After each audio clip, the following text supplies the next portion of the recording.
Alright. Apologies for the delay in the stream. I am just waking up. So, anyway, welcome aboard. Today we are actually. Let me just verify that no one moved that A340. If not, no worries. And let's see. My airlines. I moved an A340 this morning to Heathrow. I doubt that anyone has. Nope, it's still there. Perfect. Perfect. Alright. Let's see here. Book flight. Scattered packs. Route 22 Bravo. Take that one. Our departure time. Damn, it needs to be 5. It needs to be 40, I think. Alright. Book flight. Start. What's the situation at Heathrow looking like?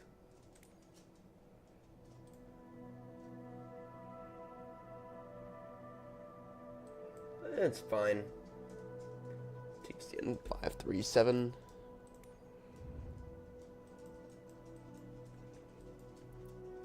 So we're going to be flying under the BA Callsign.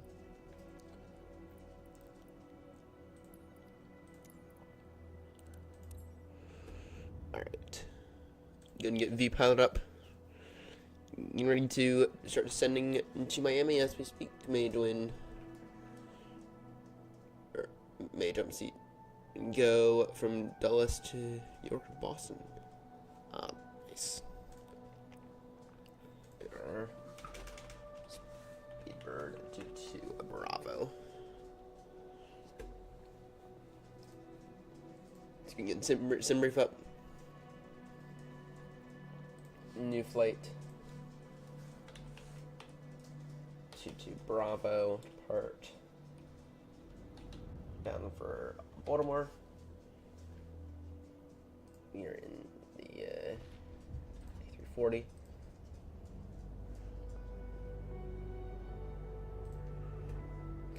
To Vatson real quickly.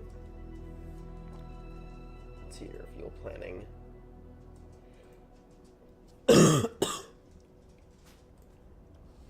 Give me an extra 19 minutes for weather-related fuel, and then give me an extra an extra hour beyond that. The stream's current bitrate is lower than the recommended bitrate. Uh-oh. Figure that out in a moment. Generate flight. So I did use this thing earlier, which I did film for y'all and throw in a video. Go lay down. Well, actually, no. If you get up here. Get up here. All right. Let's see here. This is made pre-file on Vatson.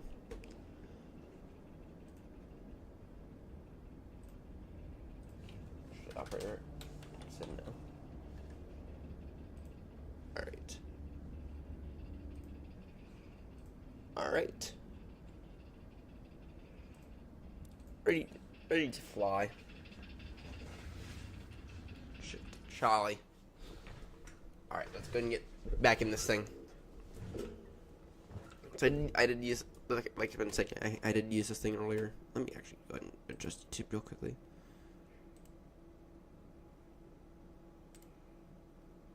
Output.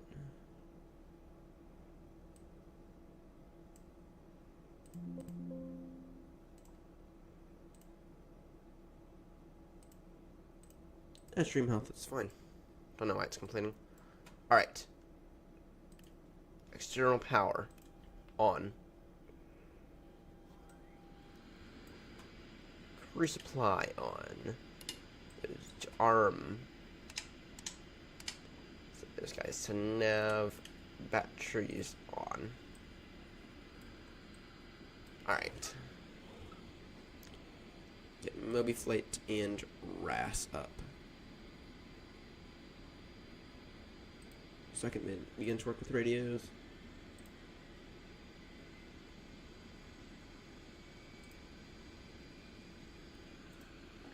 Alright. And I did update the nav data earlier today, so that's all fine. My flight, import from SimBrief.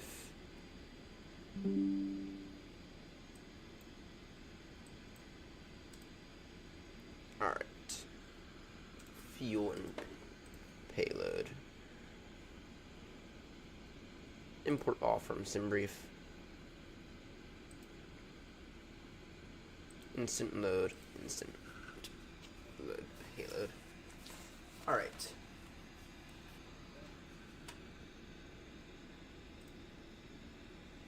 Morning 68. Awesome. Let me go ahead and adjust that actually.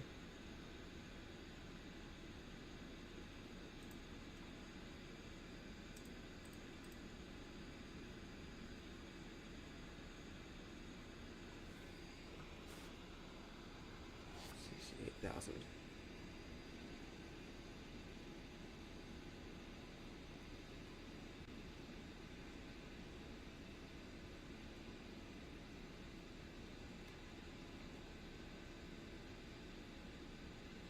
I'm sure 6,800 is the recommended bit rate.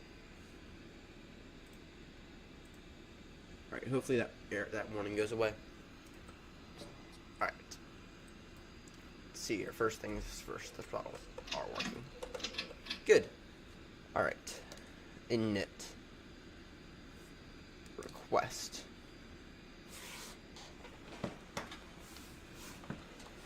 Yeah, I know, the IRS are aligning. Alright, flight plan. What's Heathrow looking like? What are people doing in Heathrow?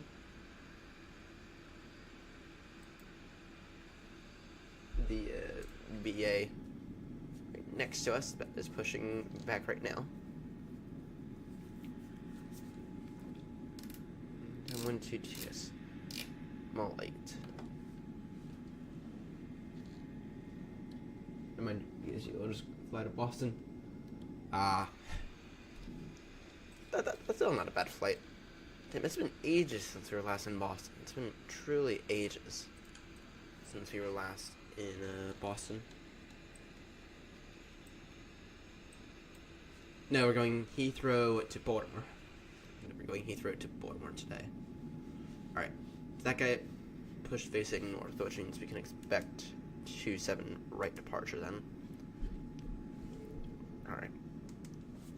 27 right, and what are we on? Surely the Compton. Yep, we are on the Compton 3 Foxtrot departure. Start doing this on my little MCDU here. Insert. So I did use this A340 earlier, which I put in a nice bit video for y'all with important announcements for the year. Oh, nice. Heathrow to LAX to Miami. Nice. Sorry. Heathrow to then JFK to LAX to Miami. Nice. Those are a few airports that I feel like I need to get better at flying into. It's been ages since we were last at JFK. You've only ever been at JFK a few times on the channel, and we actually have some nice aircrafts on the ground at Kennedy, so we should probably begin to move those. Alright, anyway, let's see here. Fuel bird. Now, sorry, I'm just going to cheat here and not show you all what I'm doing here. Our zero fuel weight is 146.816. And then the other number is 2662.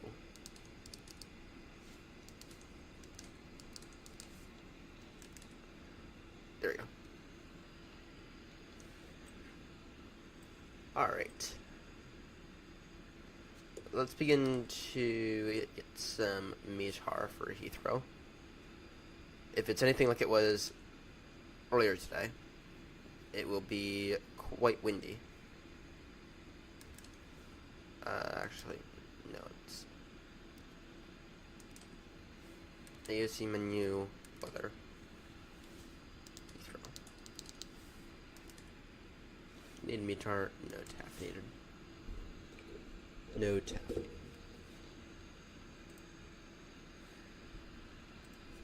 Heathrow traffic, Turkish 5, number hotel, inbound ILS 2795, leaving inbound VLR, Turkish, is London traffic. Alright. The wind, you get 270 degrees, 7 knots. It's quite comparable to what it was earlier. QNH1006. What time is our departure time in accordance with the sky again? We got through 40, which means we got about 5 to 10 minutes before we really need to push. No sig. Alright.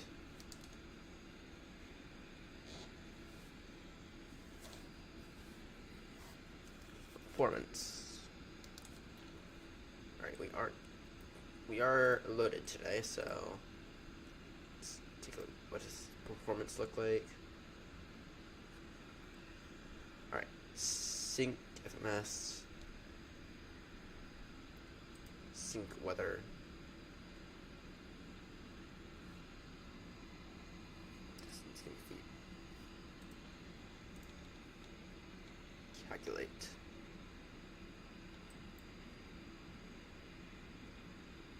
that's not bad.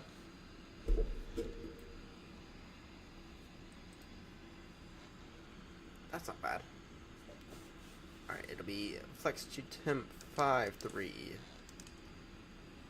on a flex 1. Trim will be 5.1.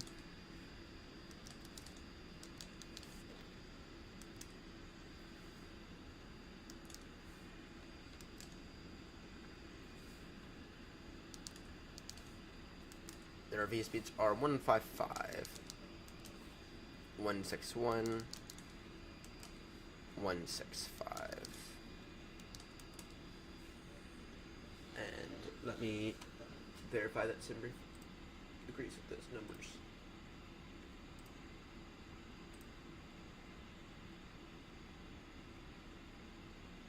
Not really. Alright, in that case, flaps 2.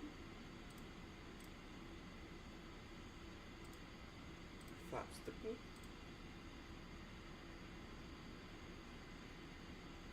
Disable improve climb. Don't you just love it when Simbrief gives you completely different information?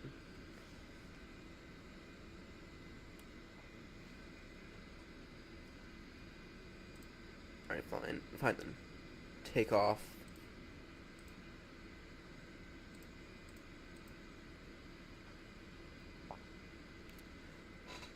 Alright, in that case it's gonna be toga takeoff.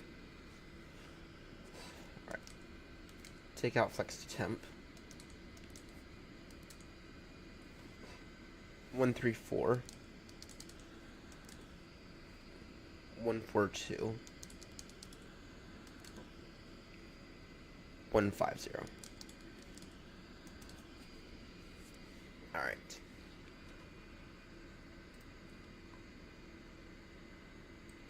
So we can get this APU on. First off, those wing on. Strip these auto. Yeah. 4, 3, 2, 1. And definitely want anti-ice today.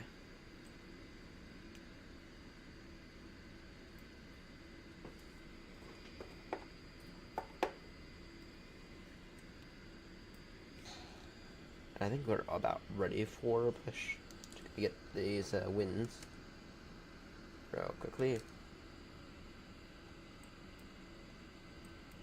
If they even modeled this. I don't know if they did.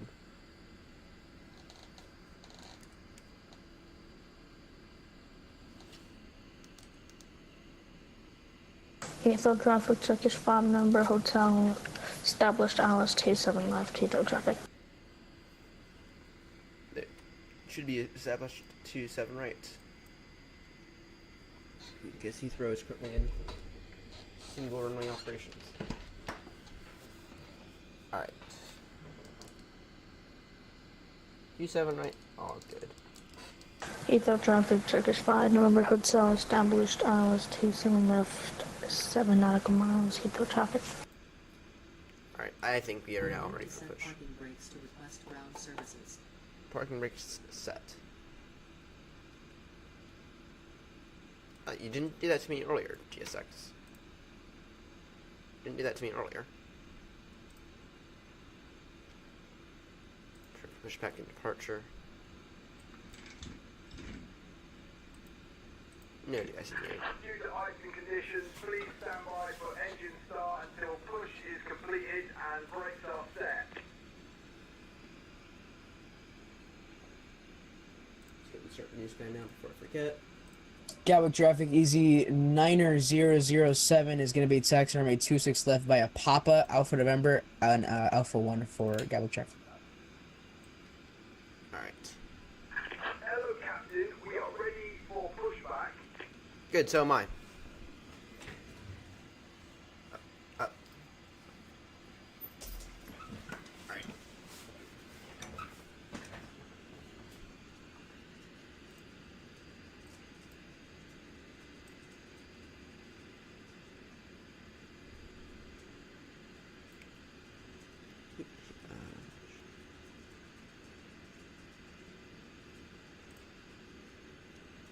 Either traffic, Speedbird 22 Bravo, stand 537, push and start facing north, expecting T7 right departure.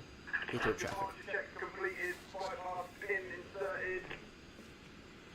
Flight directors on.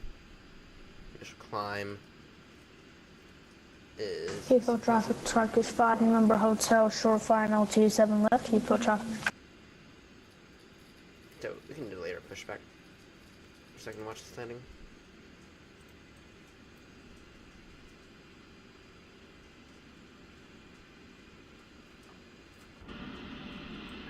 Locking gear. Easy 22-7, we're going to be following that company, EasyJet, A320 to 26 left.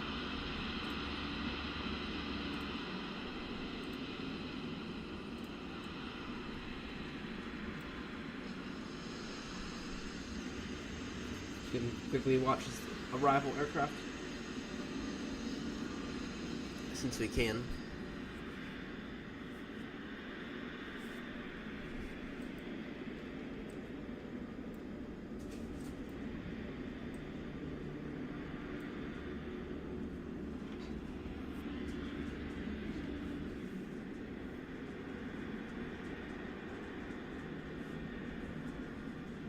Turkish should be a 777.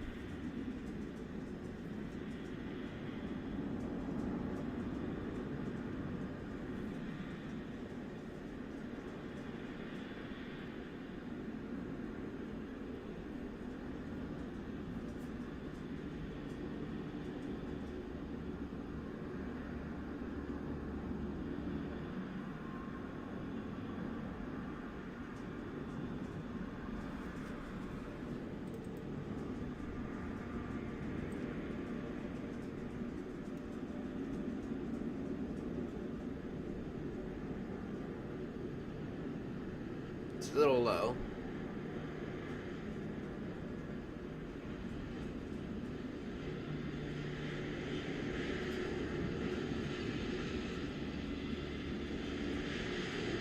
Bit firm. Not bad though.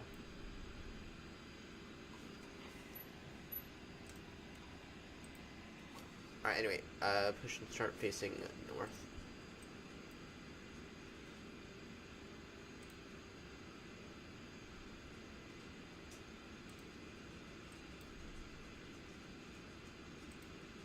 Due to icing conditions, please stand Gatwick by traffic, for easy engine start 9007 is departing runway 27 left for Gatwick traffic.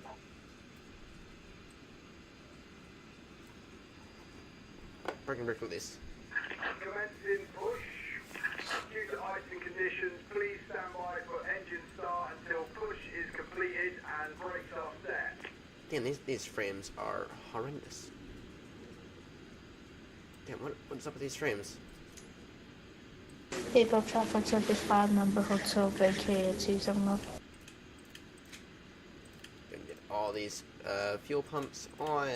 Beacons are set. Good. Gonna get APU bleed on now. Buzz the cabin.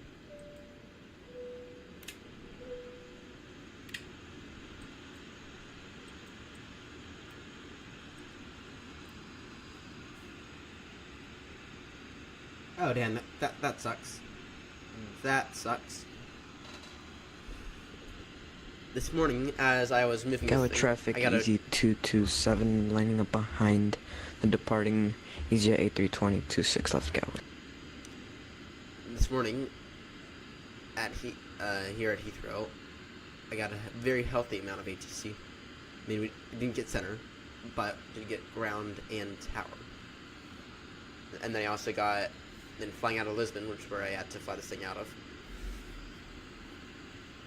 We got approach, so approach / director. All right, ignition start. I can go 1 and 3. So start up first.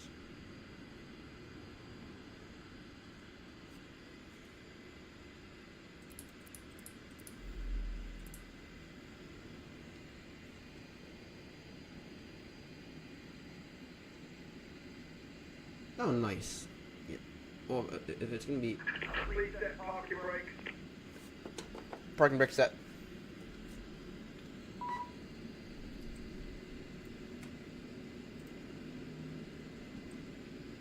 Not quite, JSX. You told me to wait, so you have to wait, JSX. 1 and 3 appear to be starting normally. This morning I woke up, or this morning, as I was finishing up, I looked out the window. I was like, "Shit, we got snow on the ground," because we did get a few snowstorms every once in a while here in Baltimore, but we don't get anything significant like what you guys get out in the west. All right, we got 1 and 2 good engine start. We can go ahead and begin to get the flight control Easy check. 227 departing 26 left via Lamb 6 Mike Gatwick traffic. JSX, I'm gonna tell you you can confirm a good engine start.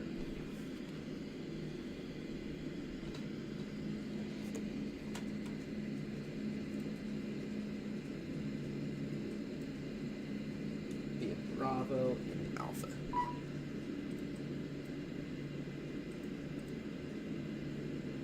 Cockpit to ground. We have a good engine start. You can disconnect. Unlocking gear. Forget this. We can go and get this radio panel up. First off, that needs to get on.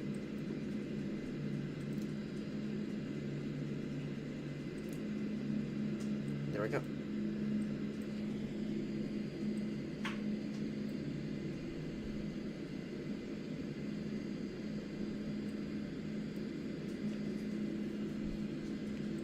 Meantime, we can do our flight controls check. Flaps are full. Okay. Rudder.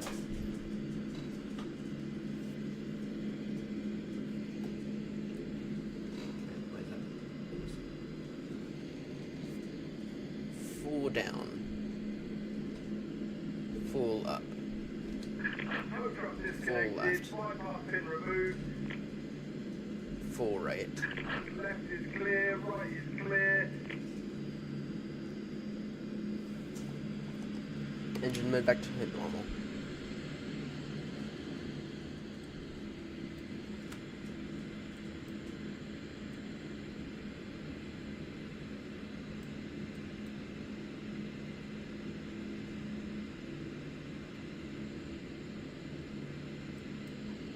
Heathrow traffic here in Speedbird 22 Bravo, taxiing holding point Alpha 3 for runway 278 via Bravo and Alpha Heathrow traffic. Heathrow, please 252 2PB, altitude 1,400 feet, entering the zone from the northeast, and we'll report entering Heathrow 87. Alright. GSX, have you given us the all clear? Yes, you have. Taxi lights on. Parking brake released.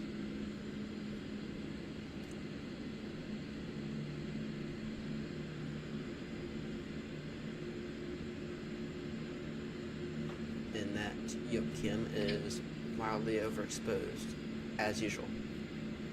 Let me adjust that as we taxi. So annoying because I have to do this every fucking stream.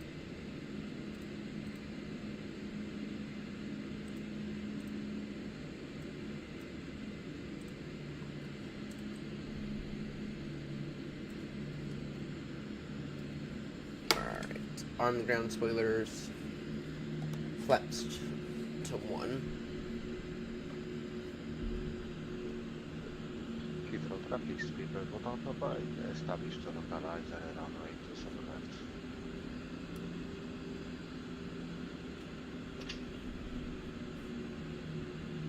Heathrow traffic, Speedbird 61 is taxiing to Hollow Point Alpha 3, runway 27 right via Lima and Alpha. Heathrow traffic.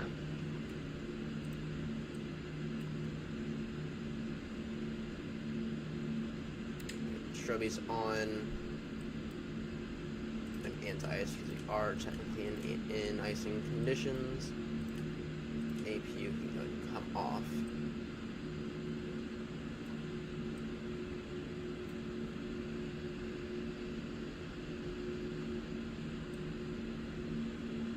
A bit of a busy departure.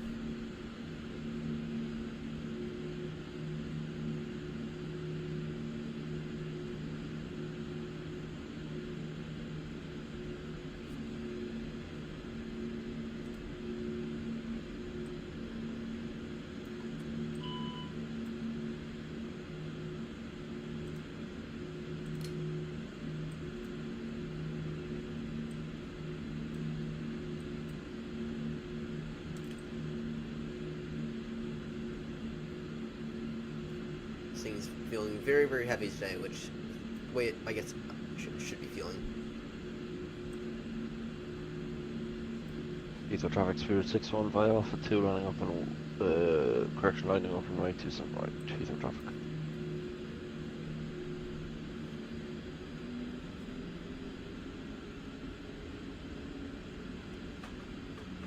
We should be in a triple. We should be in a triple. You know another thing I've noticed recently on Vatson? I've been seeing an insane amount of 772s. Very, very few 77300s.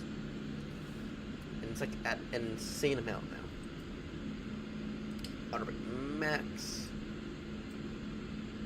Heathrow traffic, Speedbird 1 5 miles to runway 27 left. Heathrow traffic, Speedbird 61 taking off 27 right, the deadline 2 Foxtrot departure. Heathrow traffic.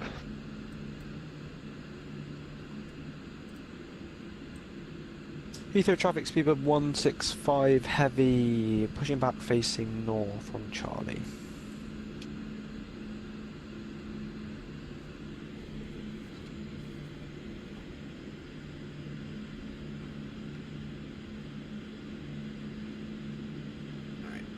This guy appears to be on the on the roll. It's a 772. I do miss my 772. It's been a minute since we last flew that thing. Nice.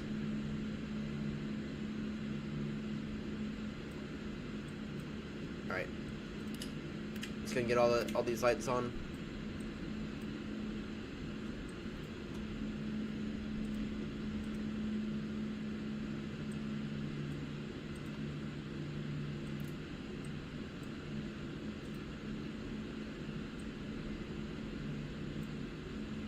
Take off config test, please. Take off config.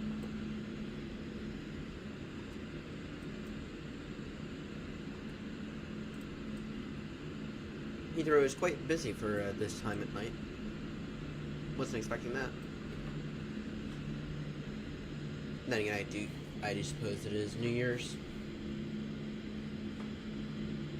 And I guess everyone's off school and out of school, I guess.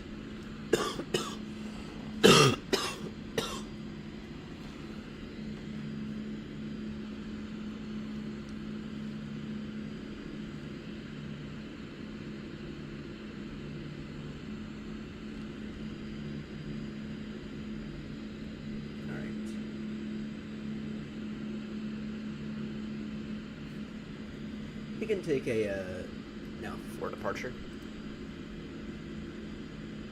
We can take an Alpha 4 departure.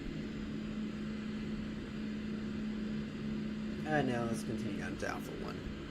Or, sorry, Alpha 3.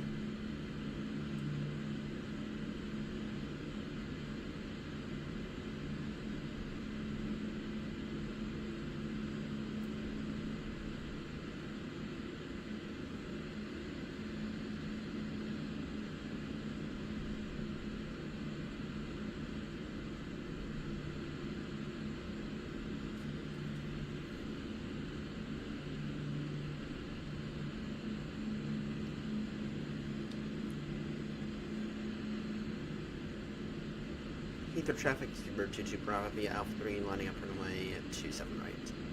Heathrow traffic. Heathrow traffic, Speedbird 5 right, package runway 27 left, via November 5 Whiskey, taxi via Alpha stand 511, Heathrow.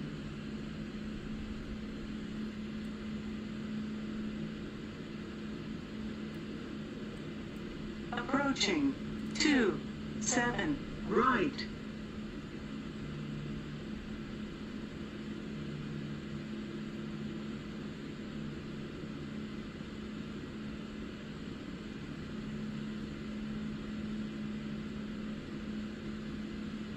On runway 27 right.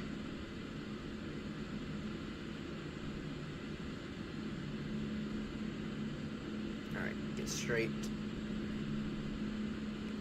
It's the first thing. Alright.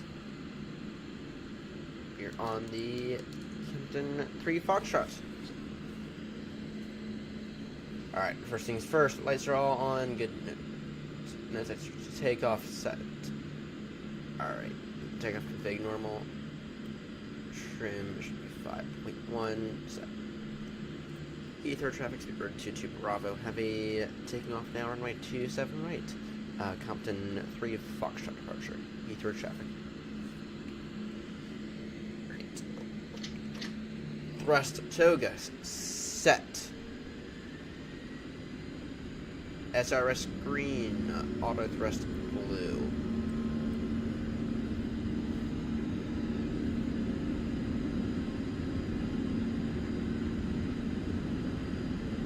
Your speed live, 80 knots, everything appears normal.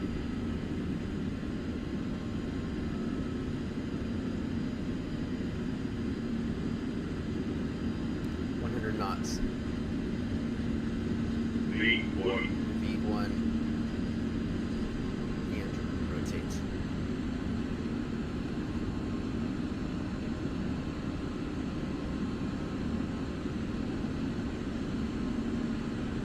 Pause rate gear up.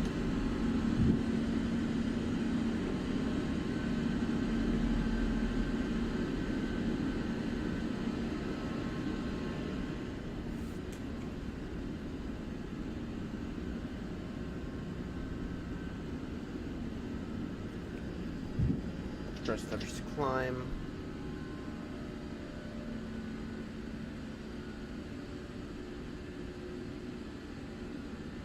That departure could have been a little bit better. Alright. Heathrow traffic AirNott. Sorry, Speedbird 22 Bravo. Heavy now airborne passing 2000. Climbing via the Compton 3 Foxtrot. Heathrow traffic. Heathrow traffic, please 252 Lima 02 revolts to the east, altitude 1,500 feet via top. Gatwick traffic, Gatway's 489, ILS 26 left at 8 miles, Gatwick traffic.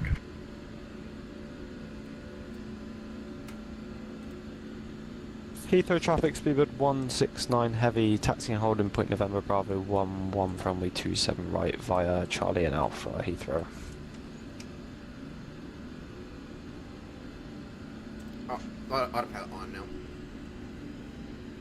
That departure could have been a little bit better.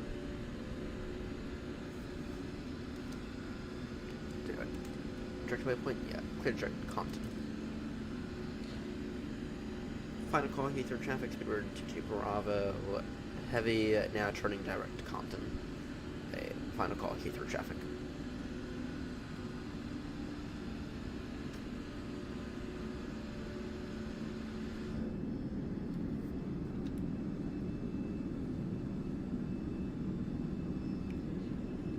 Four engines, yet so little desire to climb, is what defines the A340.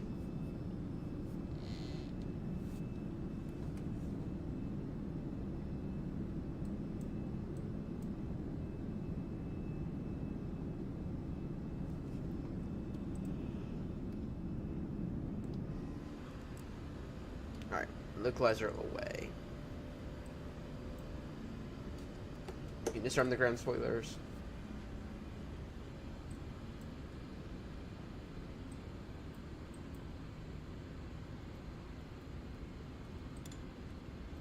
Gatwick traffic, Gatway's 489, ILS 26 left 5 miles, Gatwick traffic. Alright, we can go ahead and continue our climb.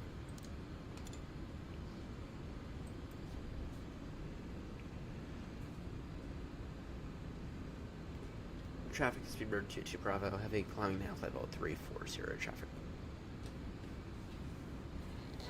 Alright, our ETA for Baltimore right now is, oh dear, 9:11 Zulu, so, I guess they're about 4 a.m. But, yes we do. We do fly this, this route weekly. Though, this year we're not going to really stick to it being weekly, but we're still going to aim for it. This year, the way that I've opted to do stuff for this year is 52 weeks in a year. We got to do this. We got to do the round trip 52 times this year. So on average, that equals out to once per week, right? But we might have a few weeks where we might have to do this twice per week, right? Main thing is by the end of this year, I have to have completed this 52 times. No real good reason why. Just because I love the route. It's a long haul without it taking forever, at least most days. No real reason why though. Just because I do love the route. And Baltimore is my local airport. Alright. We are about to pass through 10,000, so we gotta turn these landing lights off. Landing lights off, nose lights off. And we turn off lights off, and we can go ahead and take out the anti-ice if we don't need it.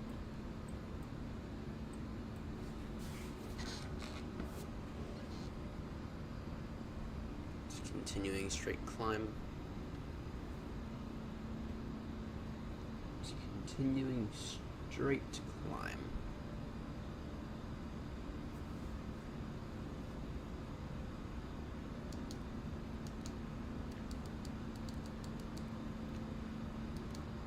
Clear direct Didza.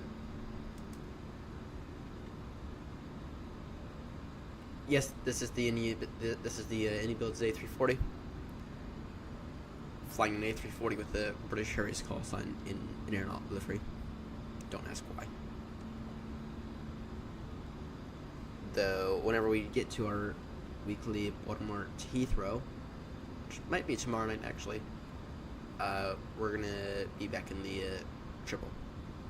So I have a triple on the ground at Baltimore that I kinda want to bring back. We're gonna get traffic 1,000.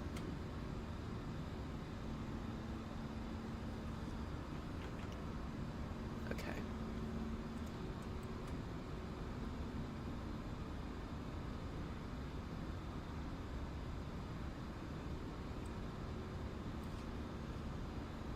Let's see. Alright, traffic no factor now below us.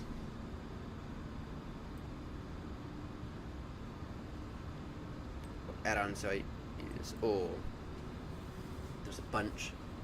We use GSX. We use New Sky. We use we use Chase Plane. I'll show you what Chase Plane is right now. I gave you all these views. VATSIM, yes I do. Yes, I do. We are indeed on VATSIM. Callsign Speedbird 22 Bravo in a heavy A340 going off to Baltimore, which hopefully the Baltimore weather was hopefully by the time we get there it's a little bit better than it was earlier.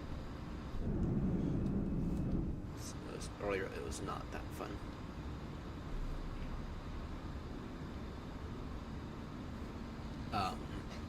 What other add-ons I use? I use toolbar pushback for when GSX fails. I use FSI panel. I can make one. Alright, best advice. If you're new to the flight sim world, get yourself toolbar pushback, right, and get yourself a good, either get yourself the Phoenix A320 or get yourself a good Boeing 777. Learn that thing like crazy. Okay, learn those things like crazy. And then once you're comfortable with one or two of those, flying the fly-by-wire A320, go get the Phoenix. Okay. The difference between the fly-by-wire and the Phoenix is insane. You will not regret it. If you're looking into flying long hauls, go get yourself a 777. If you want to go fly yourself, or if you want to fly short hauls, get yourself either the Phoenix A320s, or get yourself the PMTG 737. Okay. Learn those things like crazy. Learn all the procedures of those things. Learn everything about those things. And then go on VATSIM and learn how to talk to ACC. It's too expensive. You just have to accept that flight sim's an expensive hobby. Actually, this year I have a goal to get myself a nice Moza AB9 with the flight sim projects. With the flight sim projects stick, man. Probably gonna make the first move. Probably not. Oh, might be next week. Let me show you what that looks like though. You got the A350. Not bad. Learn how to fly that thing. Okay, let me show you this new stick that I'm gonna buy here soon. Moza AB9. So it'll be a Moza AB9 base. Okay. So the nice thing about this is that software-wise, you can you can change the feel of it, and then FS project side stick, and then we're gonna get a nice Airbus side stick for it.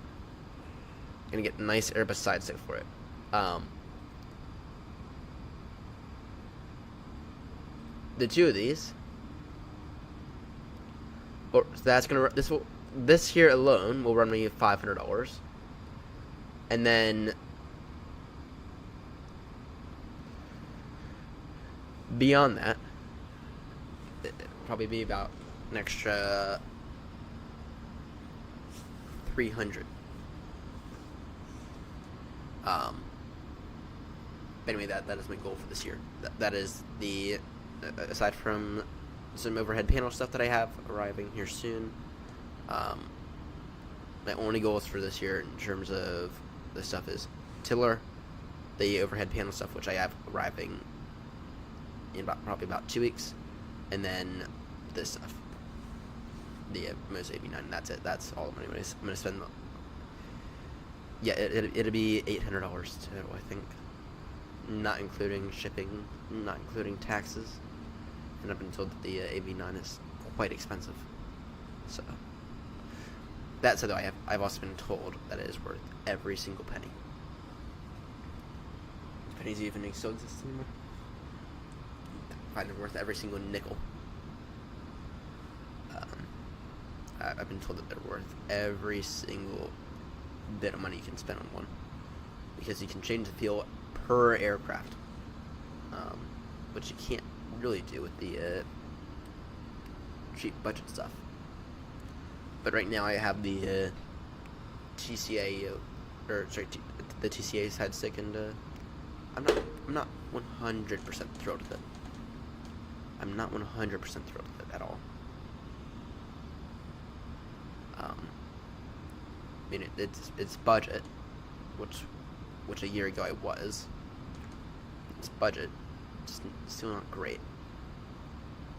Still not great. But anyway, I've been told by so many people that I need to get the. Oh no, I fly Boeings as well. I fly Boeings. I got a yoke here. I got a Boeing yoke. Actually, not to me, the 777 is the best aircraft to fly. But I do want to. I do need to fly Airbus a bit more.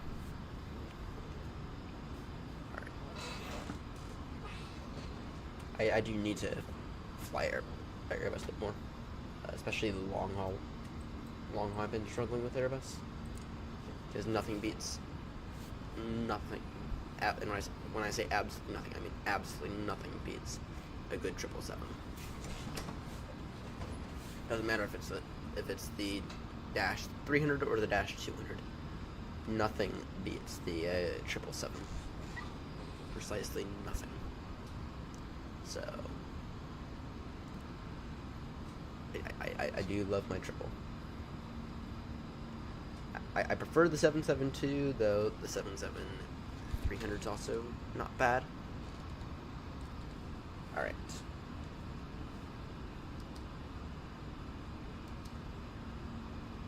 Let's see here. What is our first oceanic waypoint? So we are going to have to get an oceanic clearance here in a little bit.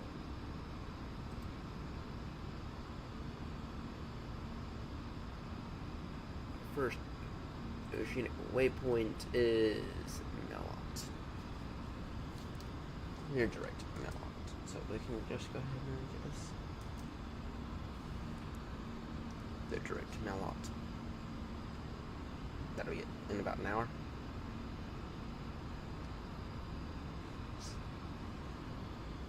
Yep, the PMDG 777s. I own two out of 4 of them. I own the Dash 200ER and the Dash 300ER, and I absolutely love the Dash 200. The 200 is by far my favorite, but the Dash 300 isn't bad either. The Dash 300 is not bad. Speaking of, someone's been flying all my 772s on AirNott recently. Someone's been flying all my 772s recently, and I need to figure out who it is. Please tell me I have a 772 on the ground at Heathrow. I do not. That's yeah. There's one. There is 1772. Need to figure out where all the others are.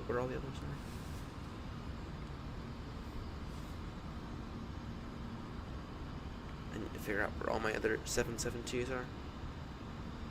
So, have you tried the 350?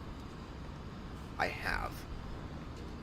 I do own the Inibuilds A350, and I have some very, very controversial views on it. Now it's been about a month, it's been about a month and a half since I last used it. Since I last put it in the hangar out of anger with it. I'm not thrilled. I'm not impressed. It feels really, really twitchy. The controls feel extremely oversensitive, and it just doesn't feel great. Doesn't feel right, is what I'm saying. And that's after so many updates as well. And it still does not hand fly the way I'd expect it to hand fly. It still feels overly sensitive, really, really, really twitchy.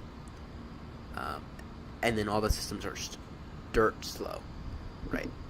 And that's one of my issues with actually this thing, the 340. It just feels like these systems are overly slow.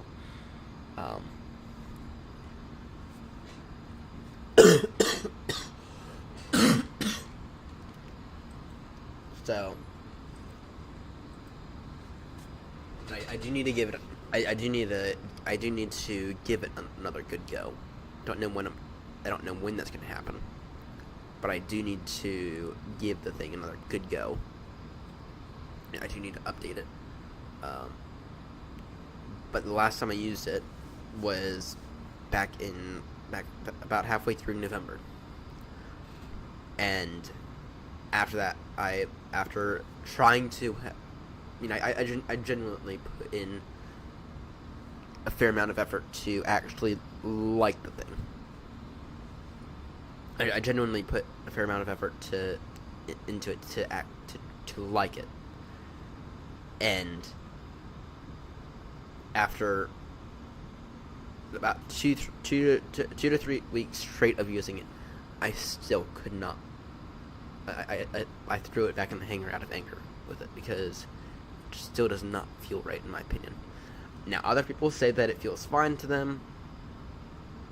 I know that people have said that it's improved a massive amount since I last used it, right? But I still need to give another go. I recently it's a smooth plane, but I have experience, so maybe I should try it.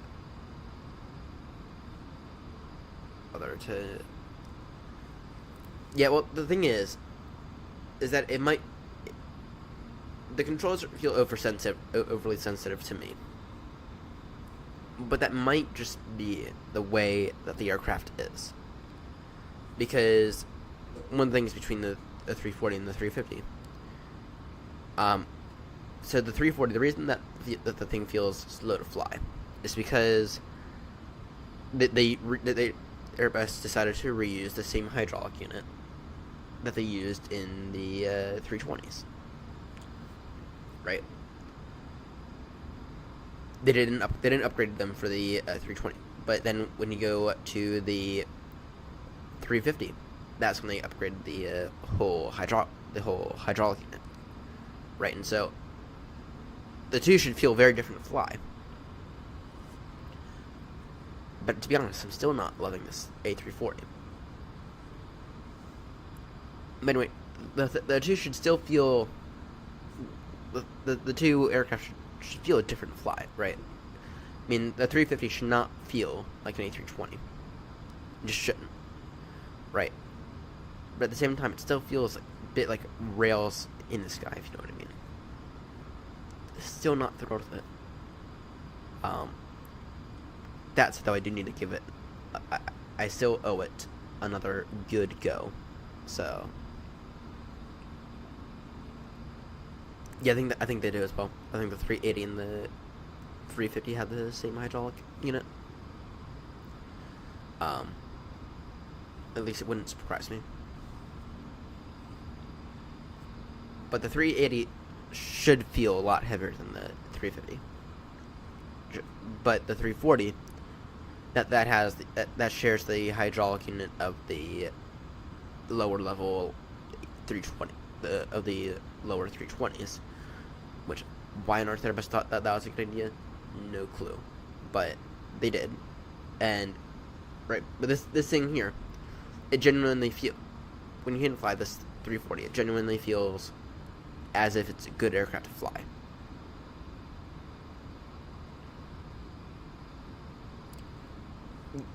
Yeah, and so it's like, that's where I wonder, do I just not like flying A350s?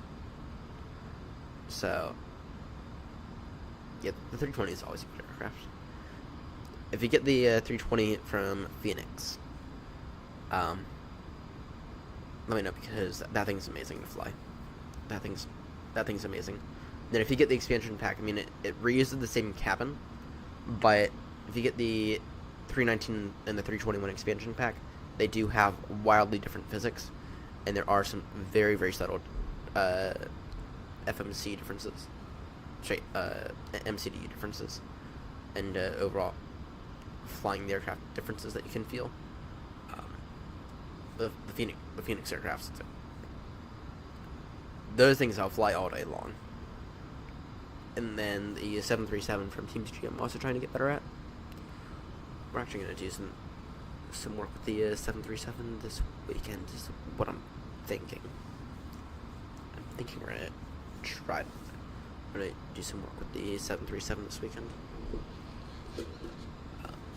I don't know, but I do now have a proper livery for it, which is what's been holding me up.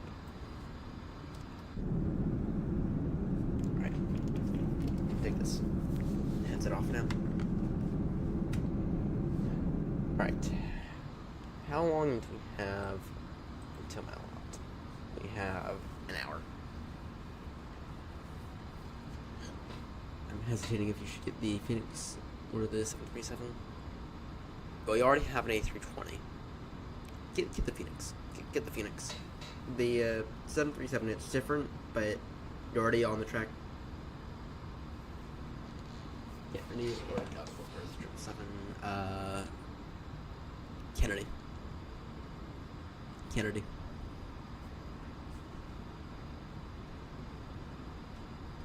I'd go Kennedy, their mate. I'd go Kennedy. Though it has been freaking ages since we were last at Kennedy. And it's literally been about a year. I think the last time I was actually at Kennedy wasn't even on Batson. I think it was, we were testing out the default 737. And we foolishly did a Baltimore to Kennedy flight in that thing. Don't ask me why I did that, but I did that. I did that a year ago. And I don't think we've been at Kennedy ever since. Don't think we've been at Kennedy ever since then. Alright. We do have traffic up in front. An American A321 coming from St. John's inbound Heathrow. Alright. Let's get our shooting pointers before I forget. In the, yeah, actually, let me quickly just go ahead and type it up. Actually, I do need to update the website. Massive Mountain. Alright, let me just go ahead and type up a quick list and throw it in chat. Show us a 345. So, maybe.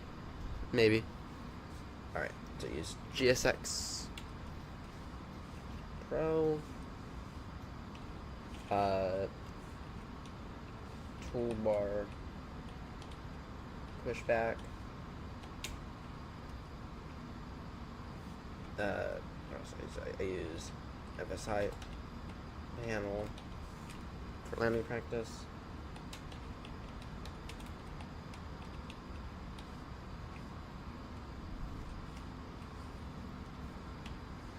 New sky. Flight tracking.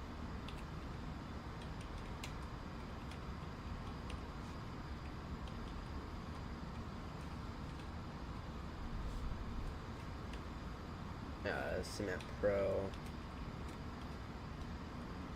For winning hardware.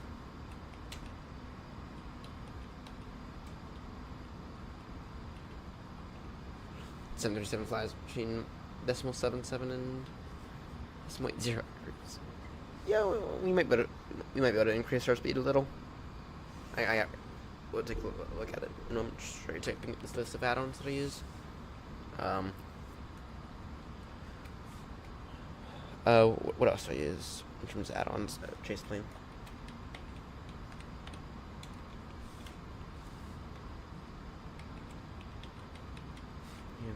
And I think that's about it that I use. There we go. I guess this might be a long flight. Let's see here. Can we increase our speed? By the way, we should be cruising at not even. We should be cruising at not even .80. This. Can we go 8? Can we get 8.2 out of this thing?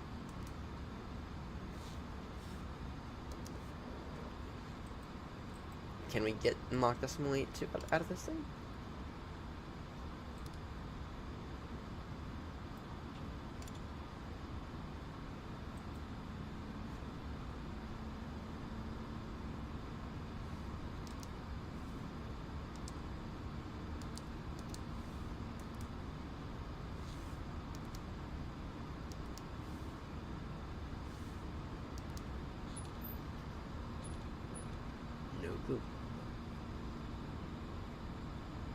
Have I tried Say Intentions?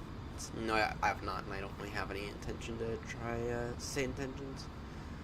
I fly on VATSIM. I only fly on VATSIM, and that's because VATSIM is much more fun, and you get a massive community.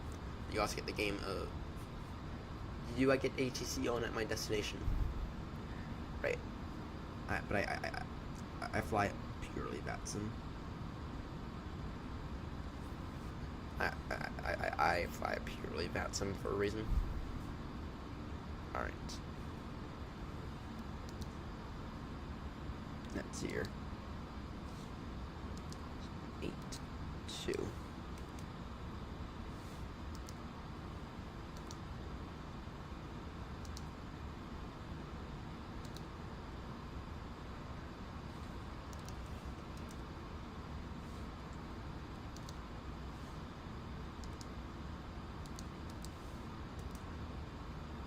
Some 8.2.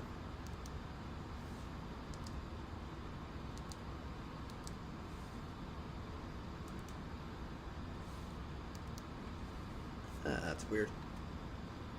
That is weird. It's not allowing me to put this in. I mean, the dribble allows you to put it in just fine. Wait, what's our cost next again? 1.5. Alright.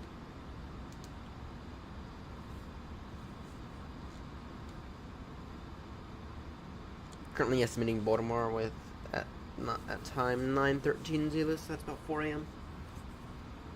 Not bad. Not bad.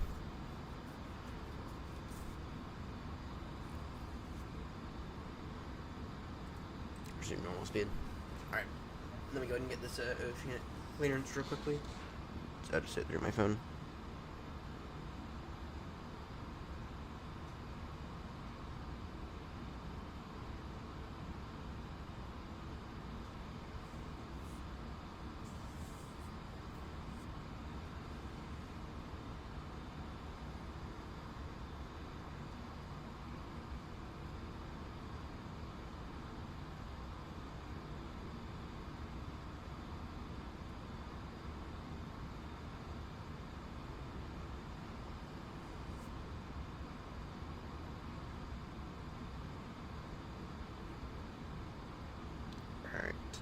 Nat track.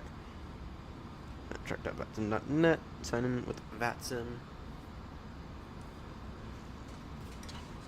See, actually sad to see SMS 777 simmers, and even I see plenty of 777s. I'm seeing more 772s than 77300s, but I see plenty of 777s. The 777 is growing in popularity. Right, we can take pre is 40. What's our maximum?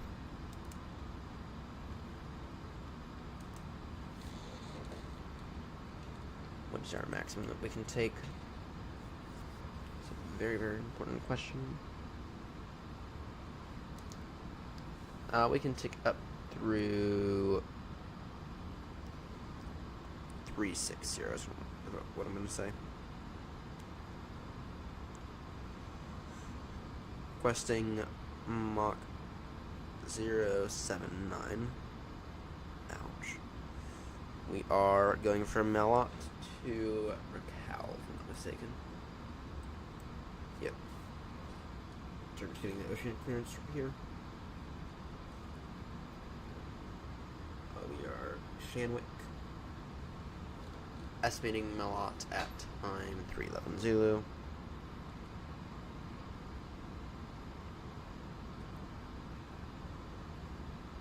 In real life, the 350 is taking over. Yeah, I know it is, unfortunately. All big companies are getting them. Yeah, I know, unfortunately. It's kind of sad. It's kind of sad to see the 777 begin to go. That said, that there are some airlines that will continue to operate the thing. Current TMI is... Watch these things. It's only small like a 1.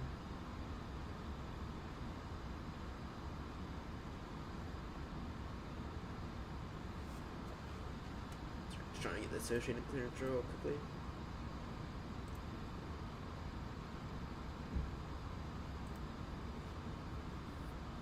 TMI is 2. Free text, so Cal is Mike Bravo Echo Hotel.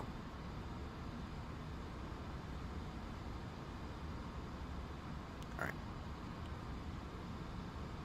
Oceanic clearance received. Alright. On the Dreamliner.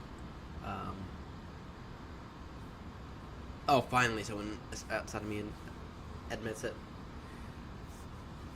I'm not thrilled with the Dreamliner, to be honest. I've flown on it twice now. Hang on 1 second. Give me 3 seconds. Let me blow my nose real quickly.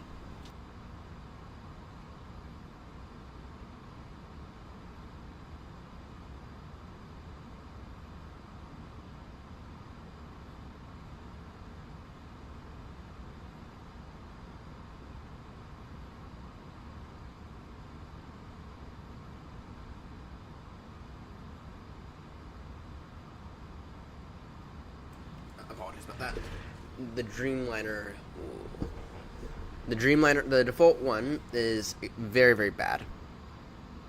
That makes me not like it. I've also flown on it twice now, real life, with the British Airways. And I've not been thrilled with it. I've also not been thrilled with it. Those flights are rocky, but not in the way... They were rocky, they weren't turbulent. They were rocky, though. And the thing... compared to when I flew with BA on their 772... the Dreamliner felt... The Dreamliner literally felt as if it would fall apart midair. That thing did not feel good at all.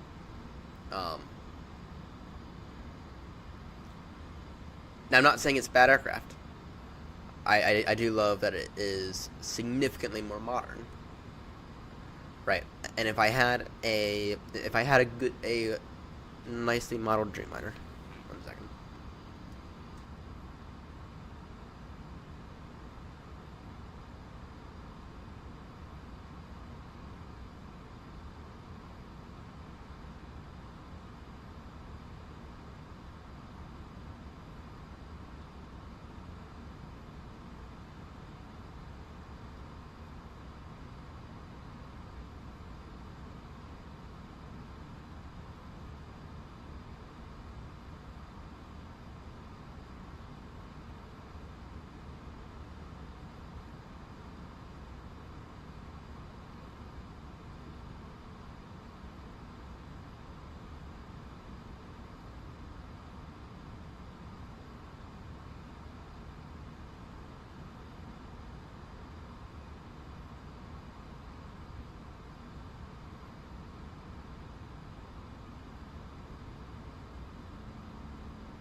Apologies for that very, very rudimentary interruption.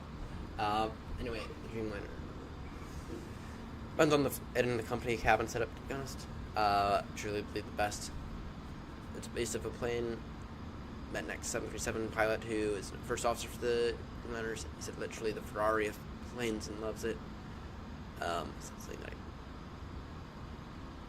he said that Boeing is for pilots, Airbus is for airlines. Yeah, no. I'm not saying the Dreamliner is not a bad aircraft. I'm just saying that I did not have the best experience on it, in my opinion.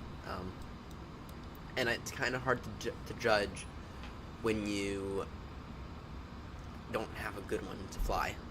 It's kind of hard to judge when you don't have a good Dreamliner to fly. Which I don't. So, TMDG quietly leaked the fact that they were working on one. That said, that'll be 3 years. And then Bluebird is also supposedly working on one after their 767s, but no one knows what kind of quality Bluebird's going to be like. So that's a little annoying. But anyway. Yeah, I've heard from a lot of pilots that they absolutely love the Dreamliner. It's just, I didn't have the best experience on it. Generally, I prefer the triple. Generally, I prefer the 777s. Boeing's for pilot services for airlines. Cannot believe that anyone would say that about Airbus.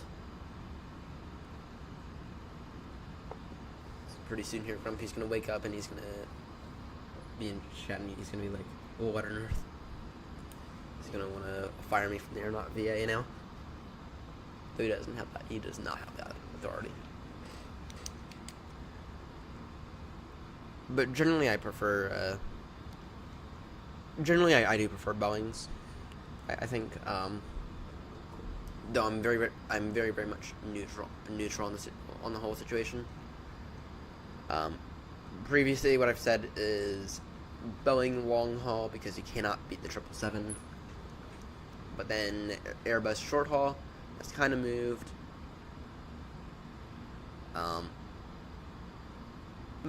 That's kind of moved to being more Airbus and Boeing everywhere.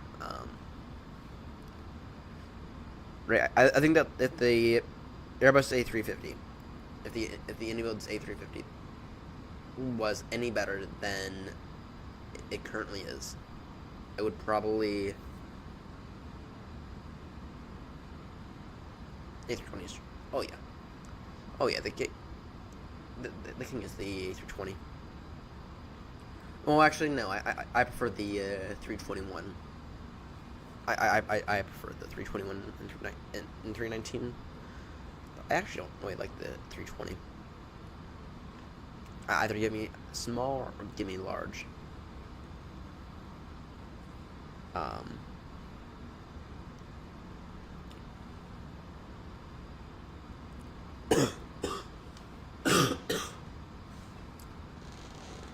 But yeah, I think that part of my opinion though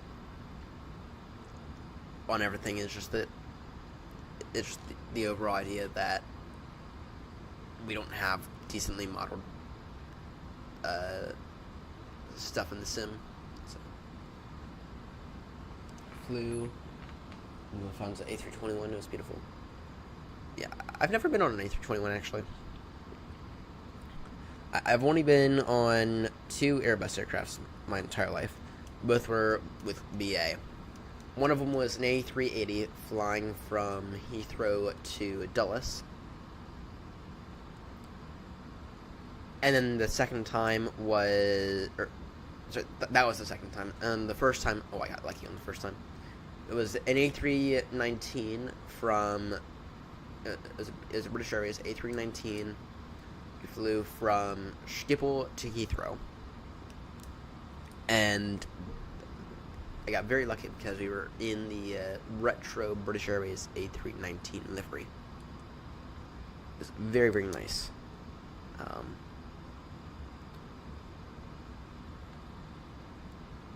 But I absolutely love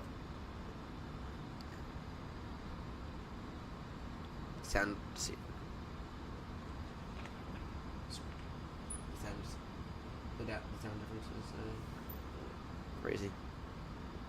On what front? I mean, Boeing is. Yeah, I don't know. I don't really pay attention to the sounds that much. I don't really pay attention to the sounds that much. I think it really matters more on where you sit in the aircraft. I mean, if you sit up at the front, then obviously you're gonna. Well, if you sit closer to the wings, obviously you're gonna hear the engines a bit more. If you sit farther away from the wings, then obviously you're gonna hear less of the engines. I think it's more of a matter of where you sit in the aircraft. All right.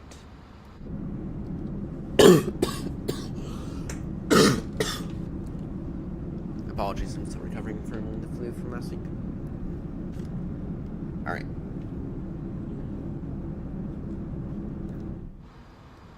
Let's see here.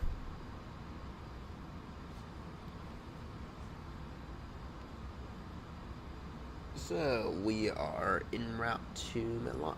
We'll enter Oceanic in approximately 40 minutes, at which point in time I'll probably step away and go grab a bite to eat, because I'm extremely hungry.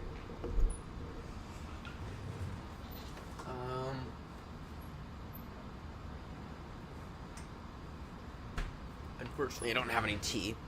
At least nothing decent. I do have some San Pellegrino here. Some lovely mineral water.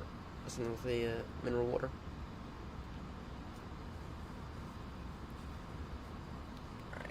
And we're estimating Baltimore right now at 9:14 Zulu. So that is in approximately 7 hours. 7 different places. And every time the Airbus was quieter. Interesting. I've never been on a 737, by the way. I've never been on a 737. Been on a 777. I think I've been on either a 757 or 767. Back when BA used to operate those. But I've never been on a. I've just never been on a 737 in real life. And in real life, I probably never would fly on a 737.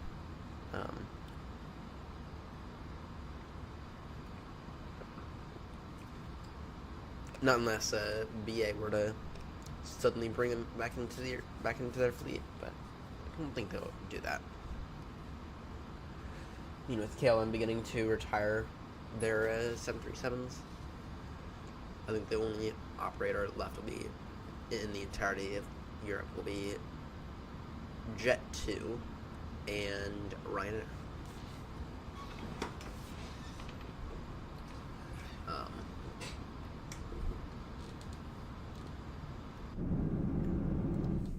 No, I do not live in the UK. I live here in the US. I hope to I aim to move to the UK within the next 2 to 3 years. Though I do not have nearly enough money saved for that.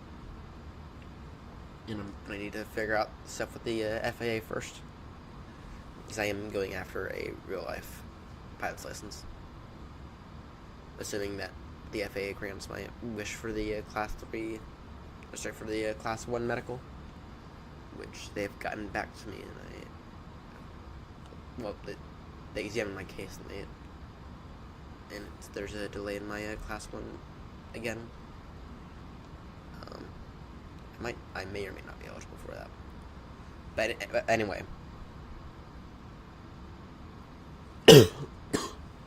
I do live here in the US.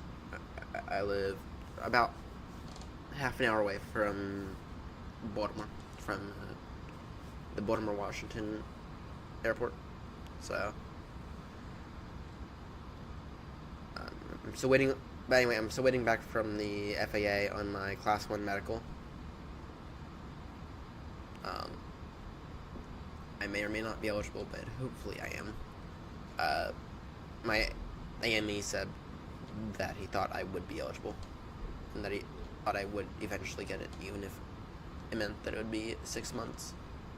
But he did say that he thought I would get it. So there's that good news. I'm just in a bit of a waiting game for the Postal Service to deliver the letter on what extra information the FAA needs from me. Hopefully I don't have to go in for a freaking psych evaluation. Though I might. I might, and probably will, unfortunately. Which will be annoying. Alright. Bit of a mid-flight check-in here. We are... Let's see here.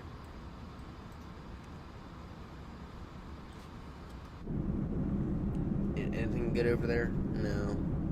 Damn, these wing views are not my... These are not my most favorite wing views.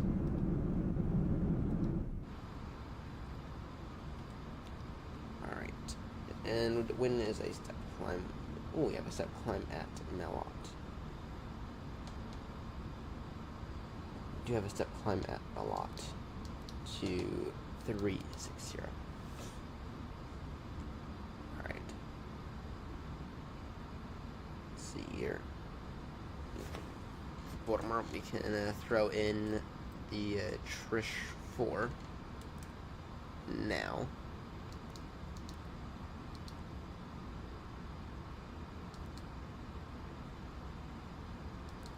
Or not. But in that case, we will wait. You can fly the 737 in the U.S. a lot. Yeah, I know. The 737 we absolutely love here in the U.S. for some reason. You go over the second you go over to Europe, though, it's aside from Ryanair and Jet2 and KLM, it is immediately switching back over to the A320s. It is immediately switching back over to the A320s for pretty much everything over there. Rather, here in the U.S., it's actually like the exact opposite. It's very few. There are very few A320s, and you have a massive amount of 737s, which I'm not exactly certain why, aside from Boeing being manufactured, aside from Boeing being based here in the U.S. Though I'd never fly on a 737 in real life. Those things are too dangerous in my opinion. I would never fly on a 737 here in the U.S. Especially not any of the new MAX aircraft.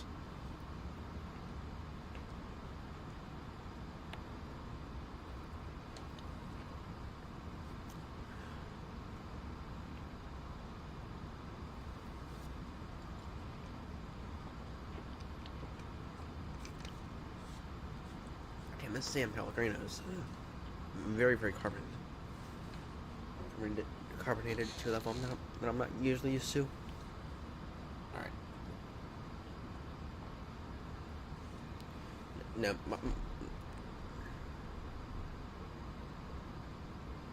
I do not fly. I will not ever fly on a 737 in real life because of safety concerns.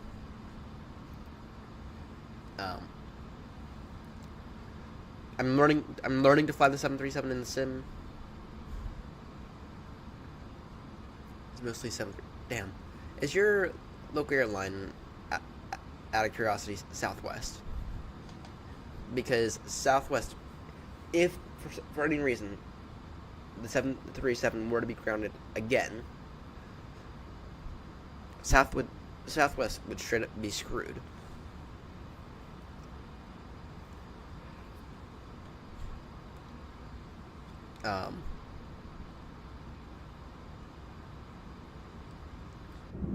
The other weird thing you'll learn is that I actually don't fly domestically here in the U.S. If I have to go over to California, which I haven't had to yet, but if I have to, then I'd much rather drive the entire way than waste money on a plane ticket. You're overseas. What part of the world? Out of curiosity. What part of the world?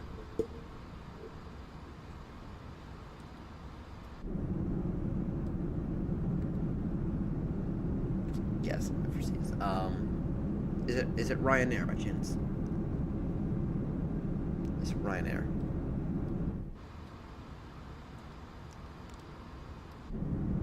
Alright. Oh, Africa. In that case, I have no clue. I do not know very many of the African airlines. I do not know very many of the African airlines at all, unfortunately.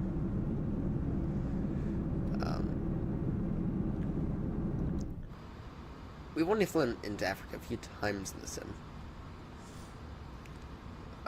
That's because in order to go anywhere meaningful, you have to. It takes forever. I mean, wanting to go. If I want to fly out of anything, of anywhere decent, it'll take forever. Rather, Royal Air Maroc. That is an airline that I've never heard of, unfortunately. That is an airline that I've never heard of.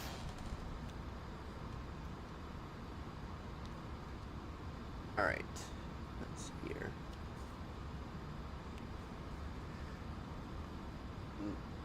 That is an airline that I've never heard of, unfortunately. Alright.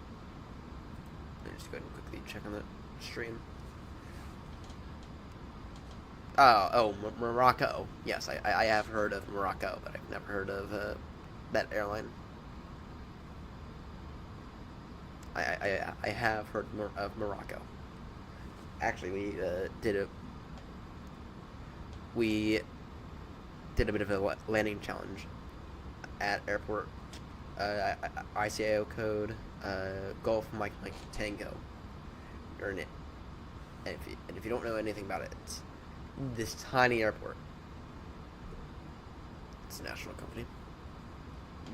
That explain that. Anyway, Golf Mike Tango. It's in Casablanca. It's not the main airport by far. We took an A319 from somewhere in I think it wasn't. I think it was Tanzania. But anyway, Golf Mike Tango Airport. It is. You only got 3,000 feet to work with, and your gear, the landing gear, is about the width of the runway, so it's extremely narrow. Certainly not a place meant for any kind of airliners. But anyway, we had to land and we had to take off from Golf Mike Tango, and it was fun. It was fun. It was on the AirNott Around the World tour. It was fun. I did enjoy the challenge.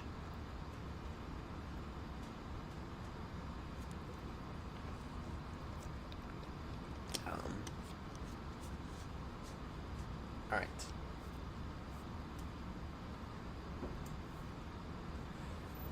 Actually, I want a small leisure airfield. Yeah. Anyway, we had to land an A320 at it, and kind of bashed the aircraft into the runway, but it was certainly a fun airport. It was certainly a good challenge. All right, that's going to take care of this step climb now because I'm getting hungry. Step climb 360. This now before I forget.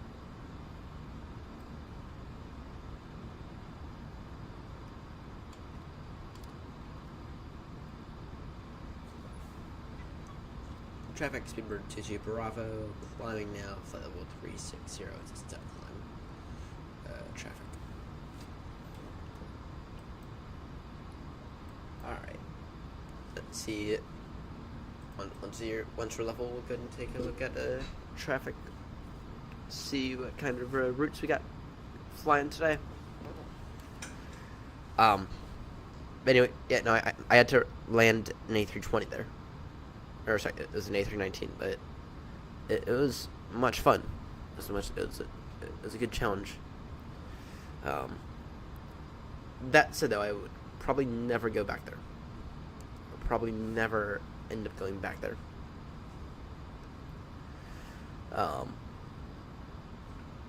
Still, it's fun, and it is possible. Not exactly legal, but it is possible. So yeah, it's a small tiny little airport. Yeah, somehow the gates were, or the parking places were large enough to accommodate an A319. I don't know how that's possible. No, cool, mostly 737, 787, fine.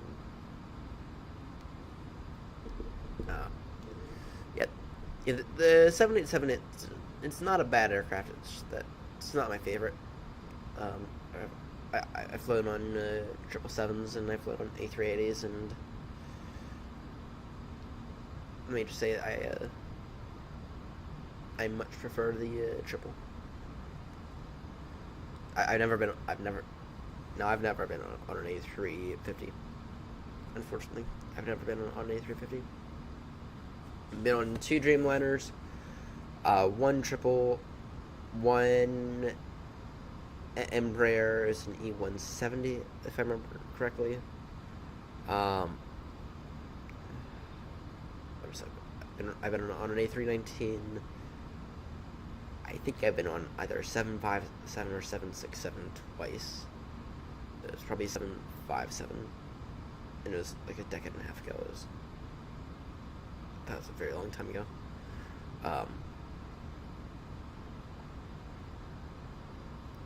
What else have I been on? 2 Dreamliners, 1 trip, 1 A380, 1 A319.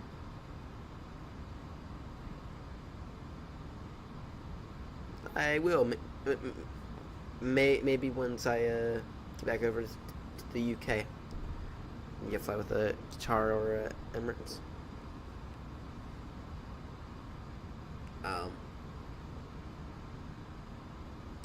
Hopefully their economy is not bad, because I'm a cheapskate. I'm a cheapskate, unfortunately.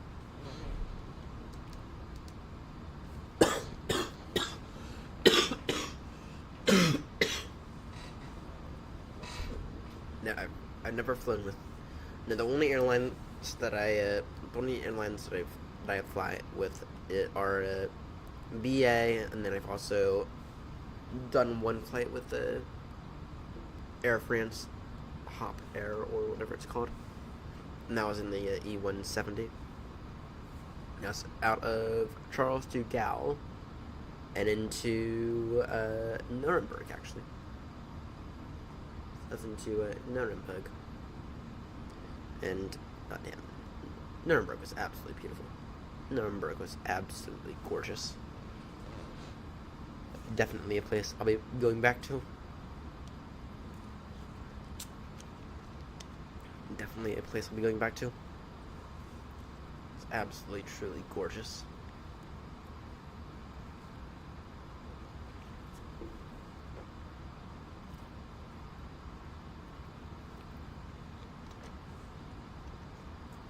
Alright.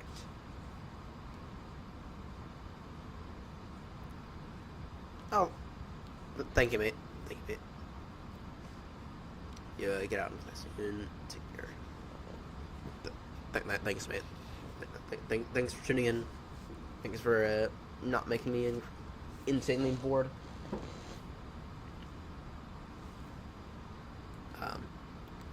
our ETA right now is 9:14 Zulu, so it'll be a while. Currently it's 2:52 Zulu, and that ETA is not factoring in descent, so.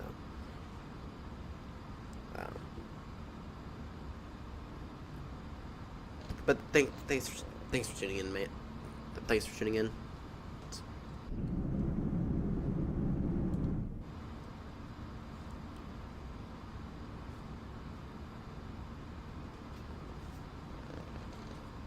Alright. Shift trades.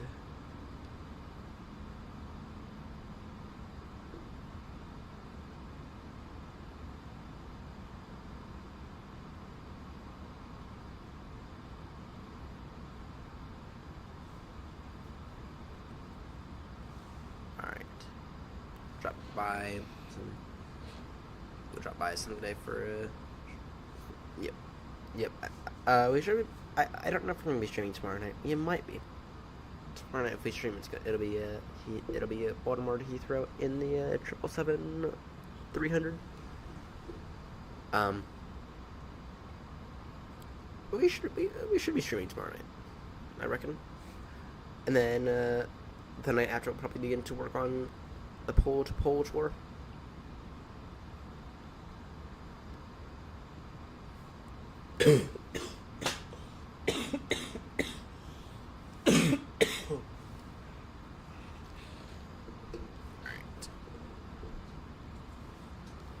Yeah, probably begin to work on the pole-to-pole AirNott tour by the end, or probably Saturday night, if I had to guess. Probably Saturday night.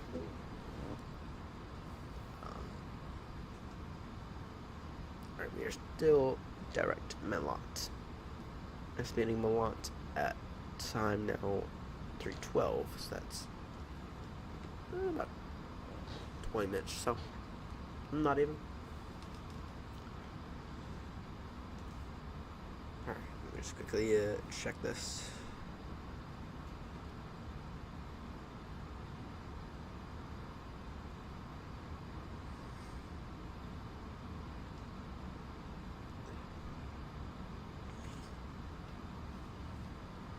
Alright. Let's see here.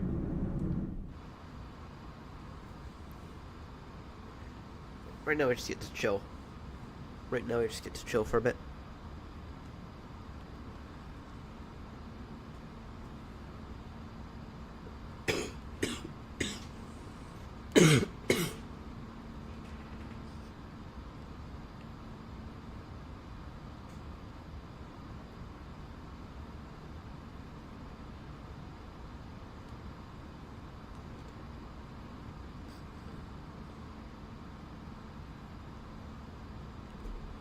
Alright. Give me 30 seconds. I will be right back.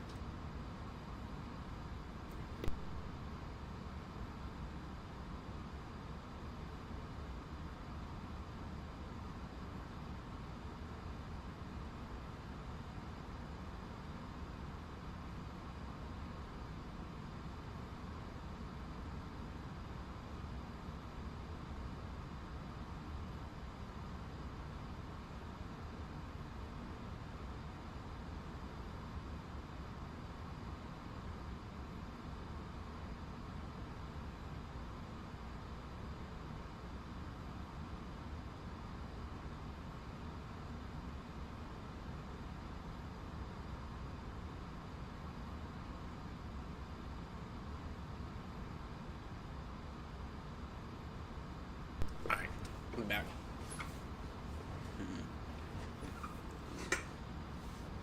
It's 810 now for our cruising speed. It's not bad.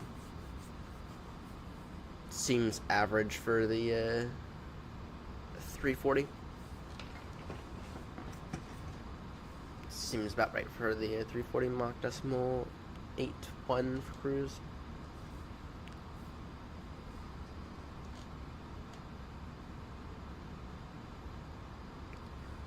have another set coming here to worry about. We do a time 6:18 too, so that's in about 4 hours. So that'll be when we've actually crossed the Atlantic. Do you have a bit of a headwind today? We do have a bit of a headwind, unfortunately.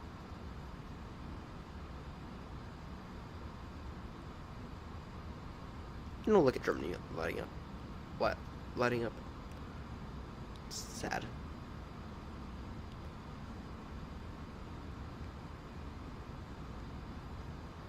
Alright. Let's take a look at traffic separation. Wrong button. Big it. Wrong button.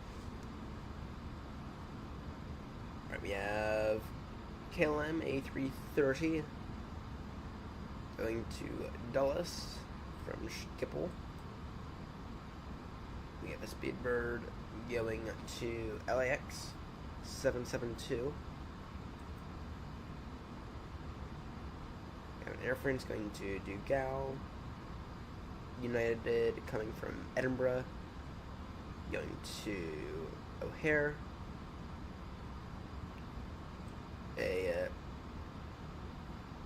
British Airways going to Boston from Heathrow.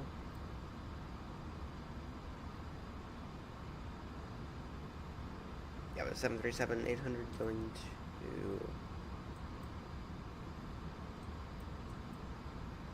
So surprised that the 737 can handle that flight.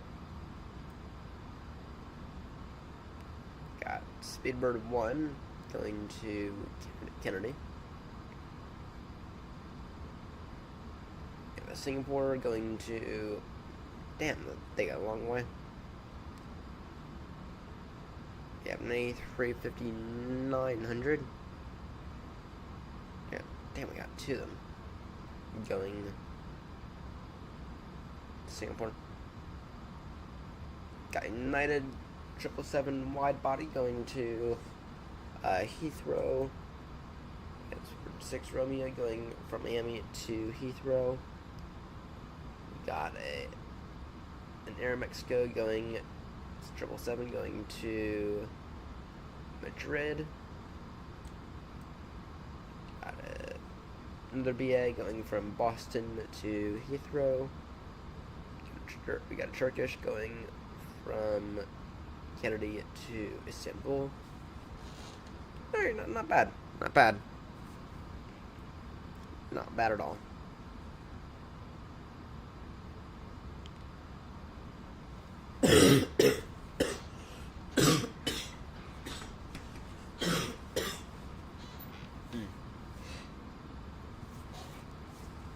Alright. But for now, we just get to sit here and cruise.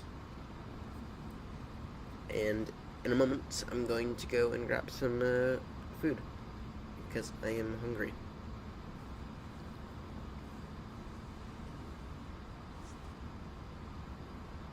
Let's see here. Anything else special? Not really. Not really.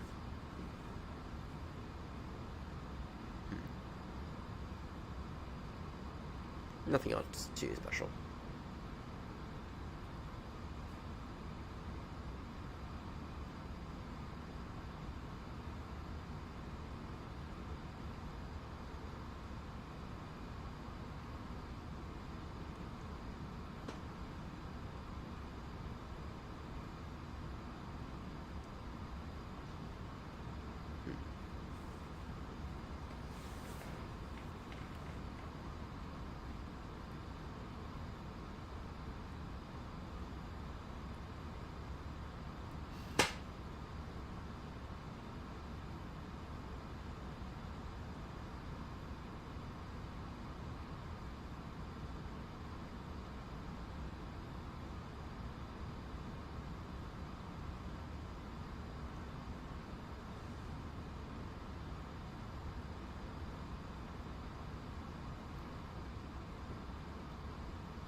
I'm gonna grab a bag of crisps. Need her back.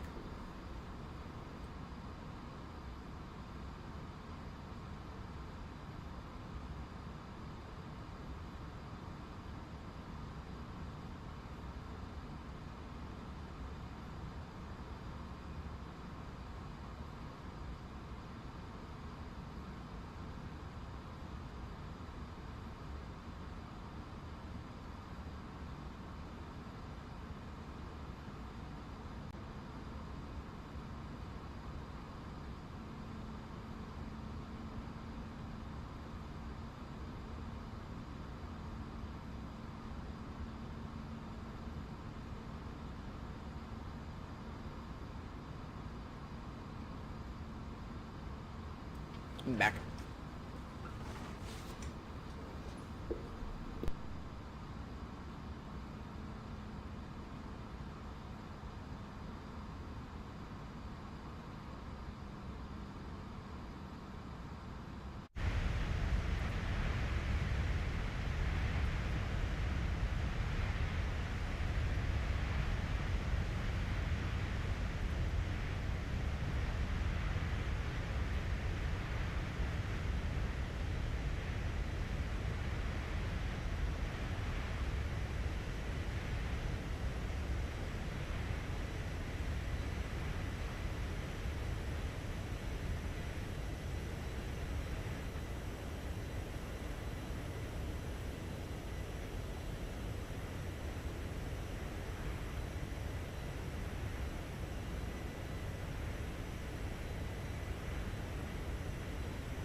we just get to enjoy some views. It's a bit of a long trip across the Atlantic today. We're at about 7 hours flight time total. That's what it'll probably come out to be.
Alright.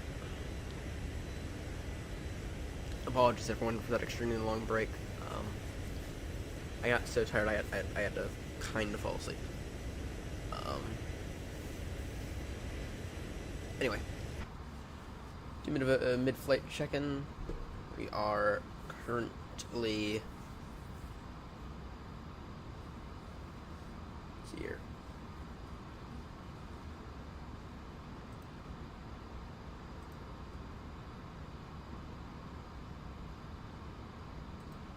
We are currently cruising across the Atlantic. We're actually almost in Moncton airspace.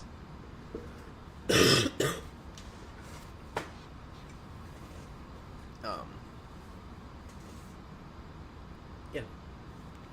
You're cruising. G737. Oh dear. Where? Where? Oh dear.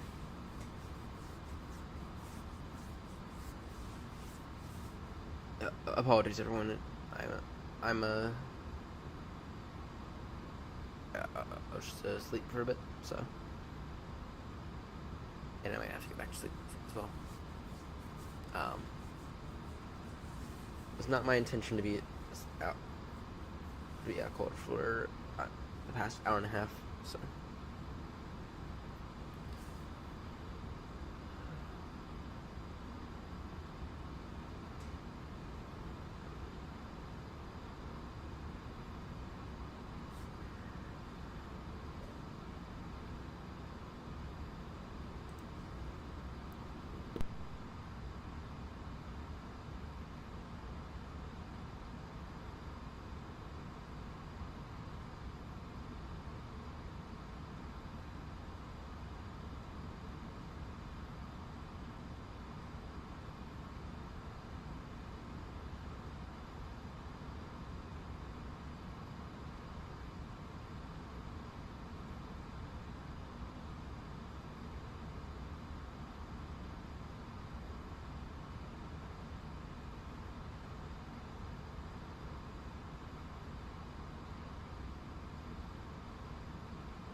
Apologies for kind of stepping in and out here, guys. I'm kind of a little tired. Anyway, I'm gonna try to remain awake for the rest of the stream without juicing off. That's gonna be the goal anyway. Gonna try. Alright. When is our next step climb? Or do we not have one?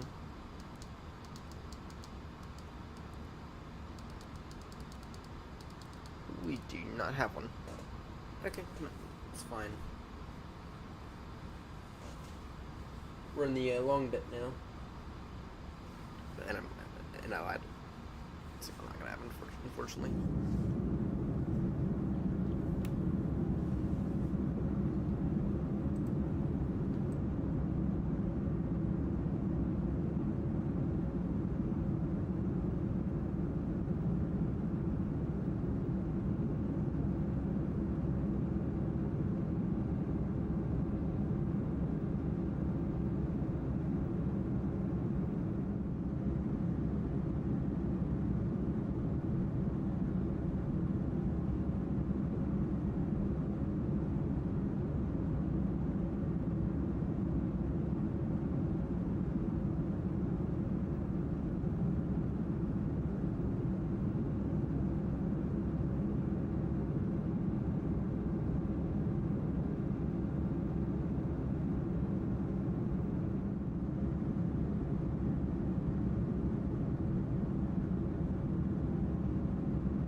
Alright. I just want to apologize once again for being asleep. No, I'm at a point down. I'm not gonna stay asleep. Alright. Let's see here. It is currently 6:48. See, damn, I've been out for like 3.5 hours. Shit. Alright.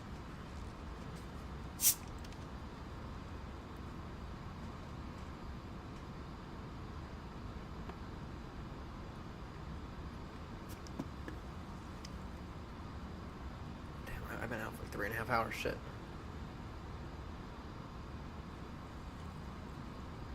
And did a stop climb automatically. I'm not thrilled with it doing that.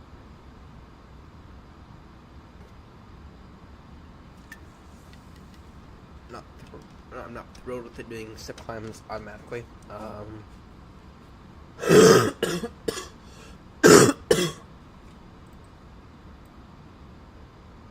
Let's see if there's a way to turn that off.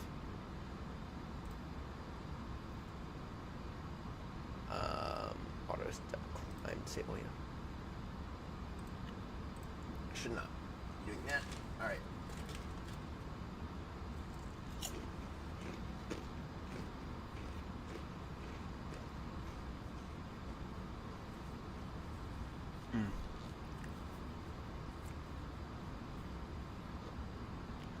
Alright, well, we are already over the Atlantic. We are in very, very northern mountain airspace, so yeah.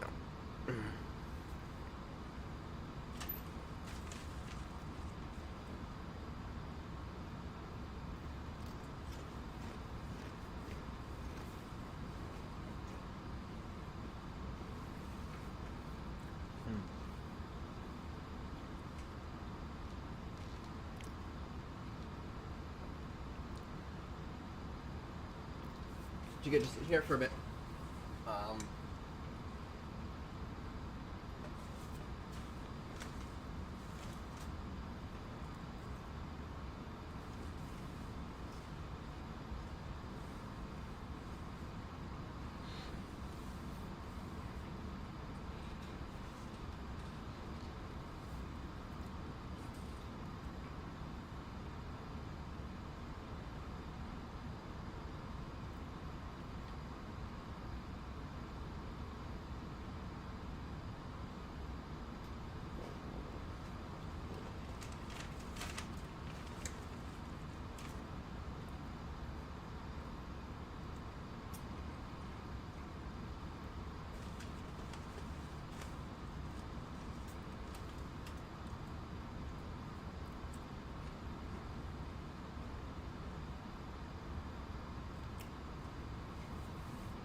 Morning, Grumpy.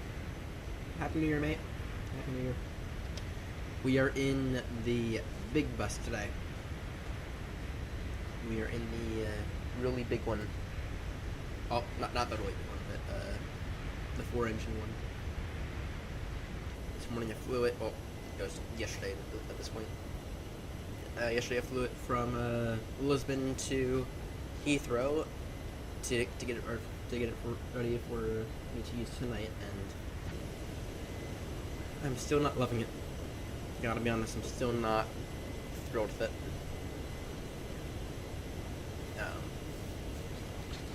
But giving it another go. I gotta give it its fair attempt before I put it back in the hangar. I'm still not liking the way that hand flies. I think that might just be me not liking the A340s. Is there a way to turn down the brightness? There we go, that's better.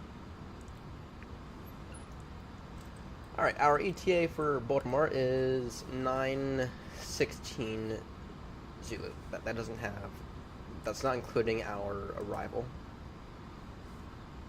Which I don't... Are we able to put in? I wasn't able to put it in earlier. No. I'm pretty certain that in the Phoenix what you can do is you can throw in the arrival even if you're not certain about the runway. But anyway. I'm still not 100% convinced about it. I'm very much looking forward to that Aerosoft Tullus one, whenever that does eventually come out. I'm looking forward to flying that one.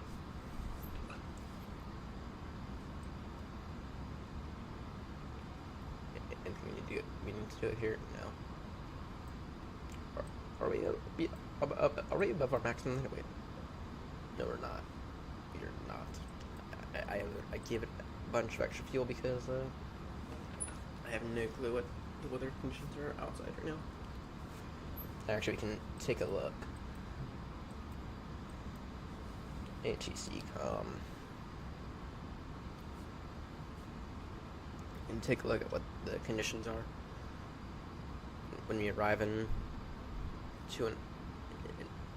about 2 hours. Nope.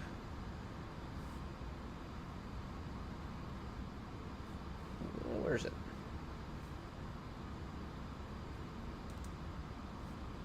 AOC menu, weather, there it is. Baltimore. And I only need the METAR report. Yesterday the conditions were... Yesterday was not a good day to fly into Baltimore. It was insanely windy. And then we also got an alert through all of our phones. An alert that I've never seen here. Yesterday morning, and it completely woke me up. It's the reason that I did the positioning flight when I did it yesterday morning. We got some kind of weird snow alert, and we never get that. It essentially said low visibility environment visibility could change at any moment. Stay indoors. We've never received that here in Baltimore. At least I've never received one. Alright. Let's see here. The wind 1203 is 3 knots. Temperature -3, -15. Altimeter 2988. Alright, that's not that bad. It's not horrendous. 10 statute miles visibility. I'd love if we could print this out directly to my printer here, but I think it's only Phoenix that has that ability.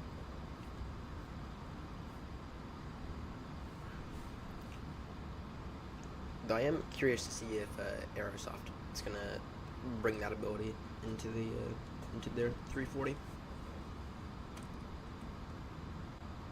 Alright. Taking a look on the map. Let's see here. This is where we are currently. I'll be entering into Boston airspace here soon. And then the second we enter into Boston airspace, it's kind of like our warning. We have to begin our descent briefing and all that lovely stuff. And then as we kind of exit Boston airspace, that's when we begin our descent into Baltimore. Into Baltimore usually. No one's on the ground here at Baltimore yet. It's not entirely unheard of. I see far more people at Dulles than at Baltimore.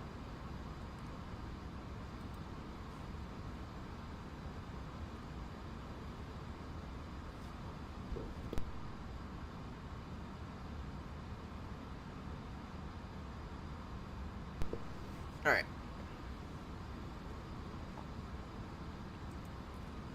Let's see here. Just got a little bit of traffic scattered about, nothing too special.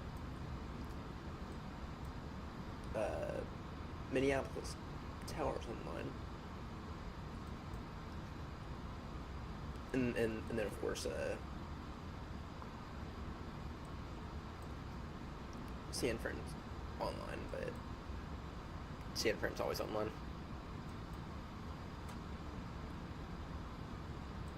Alright.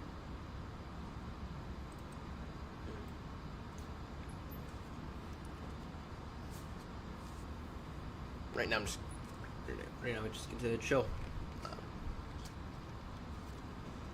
I need this year, within like the next month and a half, I need to give the A350 another go. But last time I used it, I was not thrilled with it. Put it in the hangar out of anger with it being so shit.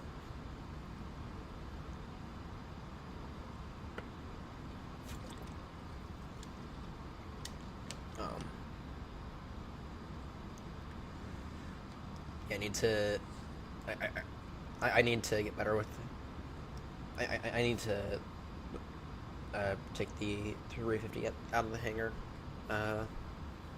give it a proper go. I tried to give it a proper go back in October, and I began to like it, but then I found something wrong with it, and I forget what it was, but put it back in the hangar. You are doing the Southern Spain to Gatwick the next Monday. Nice. Spending from BA to nice. Nice.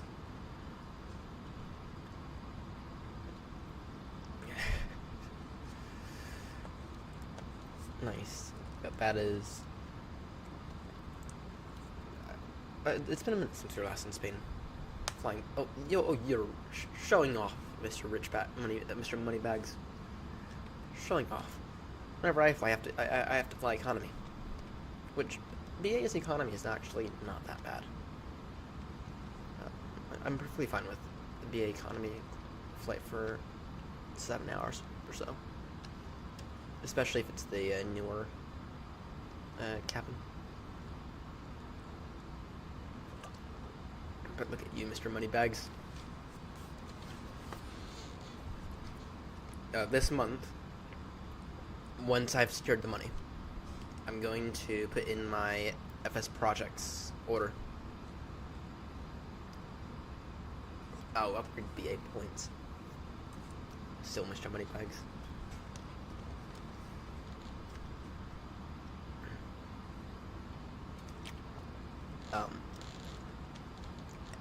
Anyway, by the end of this month, I'm going to put in the FS projects order for the side stick. We're gonna go full Moza by the end of by my birthday, which is in May. I want to go full Moza. getting to the point where I kind of need this upgrade. But by the end of this month, I'm definitely going to put in that FS projects order.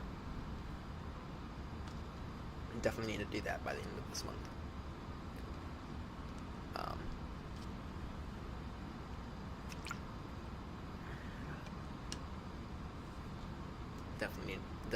I definitely need to get that done by the end of this month. Once I have secured the money. But I'm in desperate need of an upgrade. The one thing I will need to figure out between now and the time that I actually get the MOSA is the tiller, which I know about that. I know Cat 3 Design has a good one, but I don't really want to spend $250 on a tiller. Not when Windwing supposedly has one coming out at some point in the near future. Are they even still called Windwing? I think I saw somewhere that they renamed to Win Central or something weird.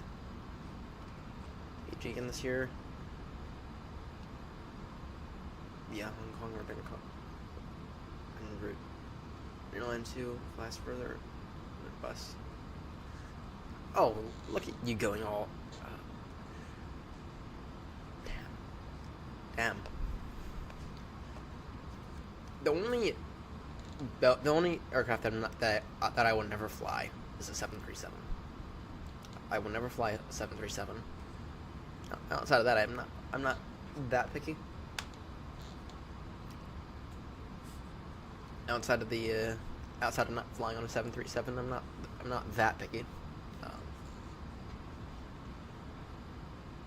But overall, I don't consider the 737 that safe of an aircraft, which sounds insane because it should be fine, but I just don't like how unsafe the 737 is, especially the newer MAX ones. That's the only aircraft that I will never fly on. I will happily fly on a lovely triple or a lovely Dreamliner. Actually, I have mixed views on the Dreamliner, but I think it's just because I don't have a good one that I've learned, and I think I don't have a good one that gives me my impression of a bad Dreamliner, or the Dreamliner being not great.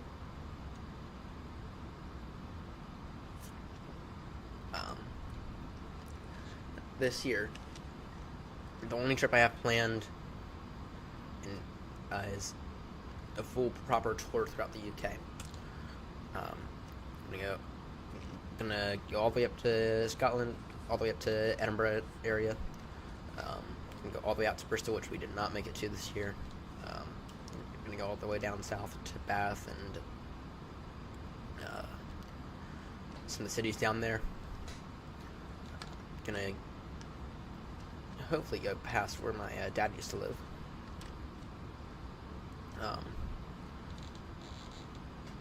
The main thing is this year when I go over to y'all, it'll be less than London area, more other parts of the UK. I'm definitely gonna make a trip up to Manchester.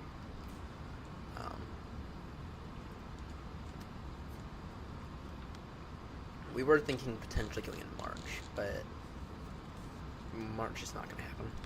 It'll probably be in September, if I had to guess. We need to go when everything is cheap, but at the same time, it's still nice, if you know what I mean. My dad has no intentions of going over there during the winter. Even though I told him, "You gonna go next month? We can go next month."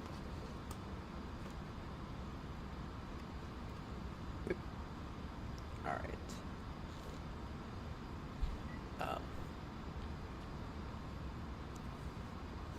But yeah,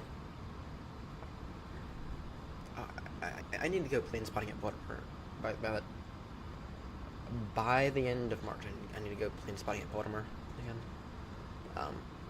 So BA swapped out the 777s for the Dreamliner at Baltimore, and I need to get a good photo of that. I need to get a good photo of the BA or of a BA Dreamliner arriving to Baltimore.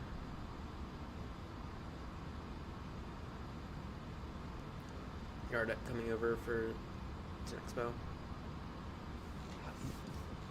Yeah, that's another trip I was thinking about doing this year. Thing is that it's not that far away. It's like I'd have to fly unless I were to fly Frontier, which is insanely budget. I don't exactly know how to get there. Let's see here. Flight Sim Expo 2026. Yeah, it is in Minneapolis. It is in Minneapolis. June 12th through 14th.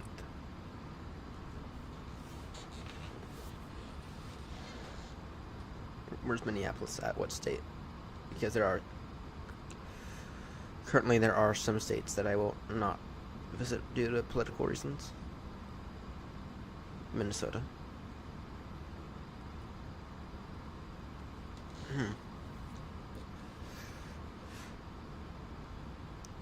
I might go this year. I might go, even if it's just myself.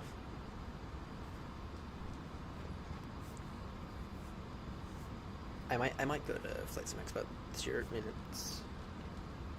Well, let me figure out a cost of a ticket. Tickets.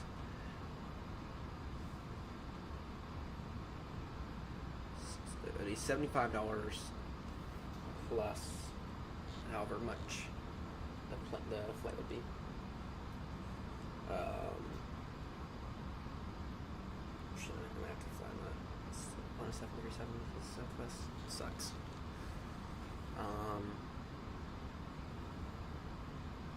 United me? Me too. But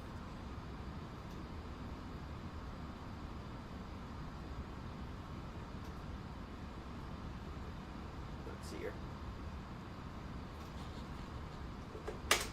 Sure, the phone was charging. Book from Baltimore to MSP. Minneapolis. This would be in June.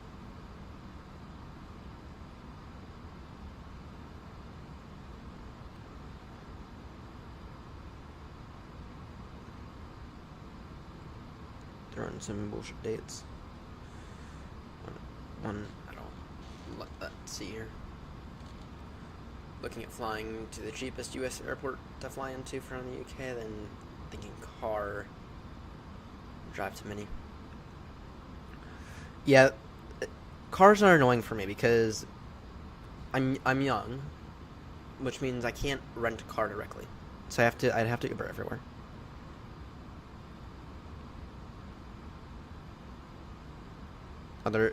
Here's one stop. It's 4 hours 19 minutes. Stop in Chicago. What would that look like then?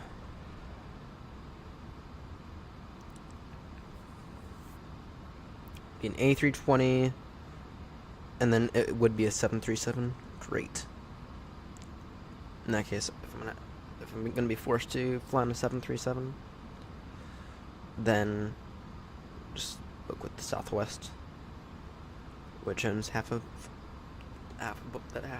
Southwest. They own like half of the Baltimore airport. Baltimore, MSP, round trip depart be June and those same dates.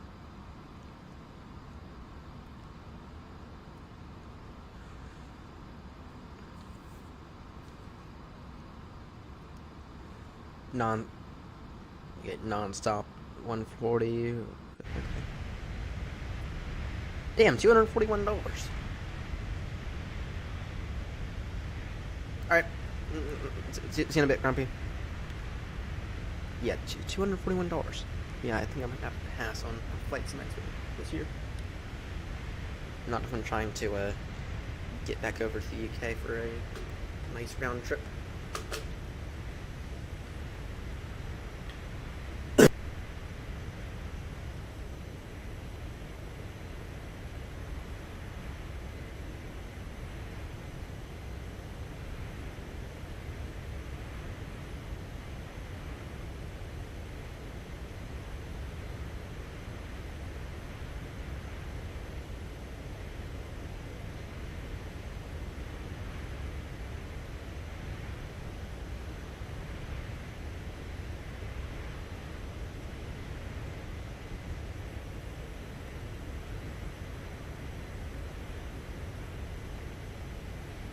But yeah, I think I'm gonna pass on flights and stuff. Alright, we are actually not that far from entering into Boston airspace. The second we enter into Boston airspace, it's a bit of a warning for us. It's a bit of like a 2-hour warning. Alright. So we have to begin our descent briefing as we pass Boston.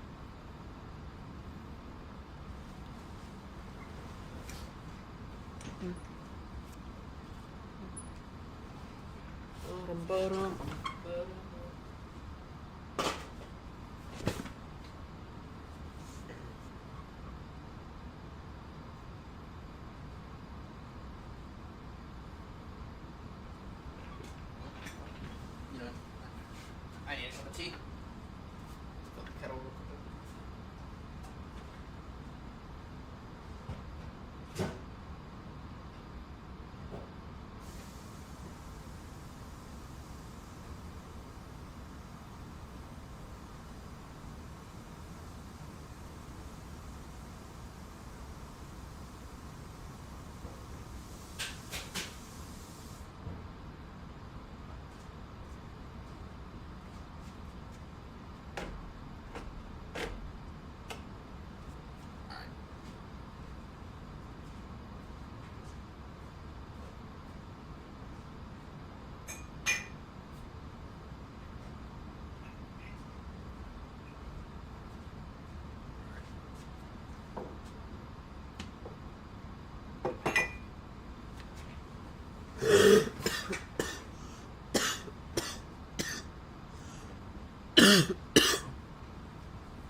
Got the kettle on. Got the kettle on.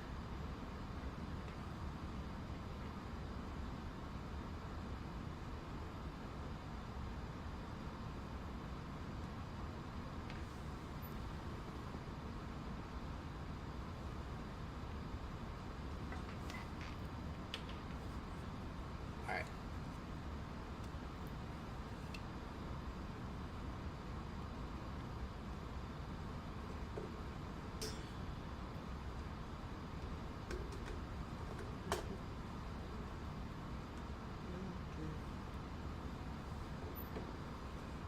There we go.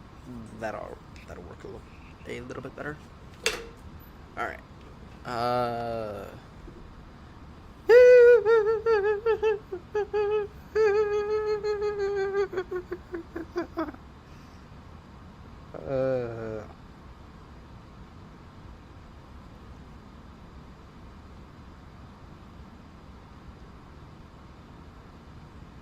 dear.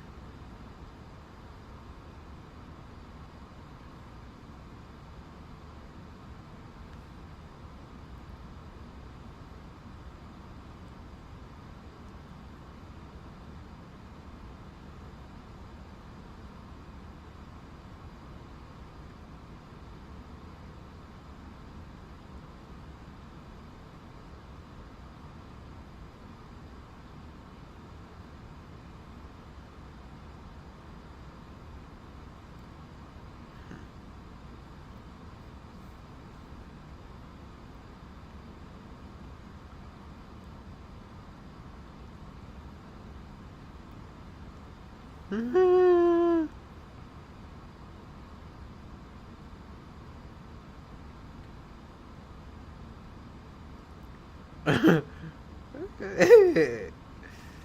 dear. Oh dear.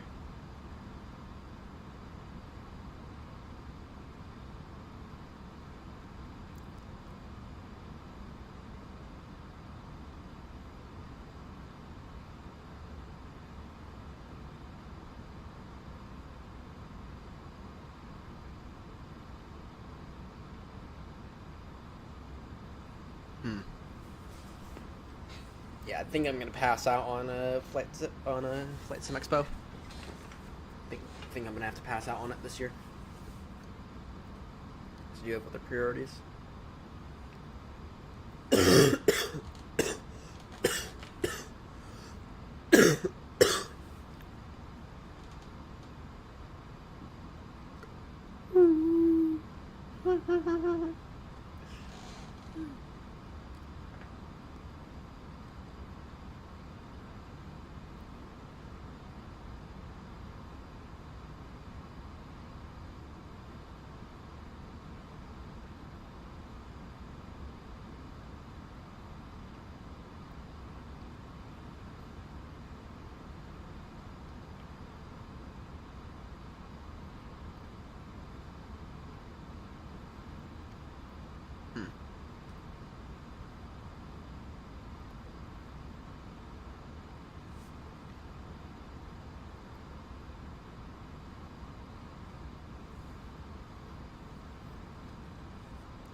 Sorry, just scrolling through Twitter here.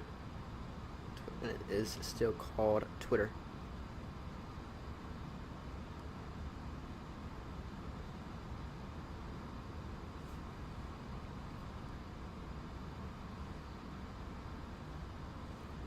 Any recommendations for the best Bristol scenery?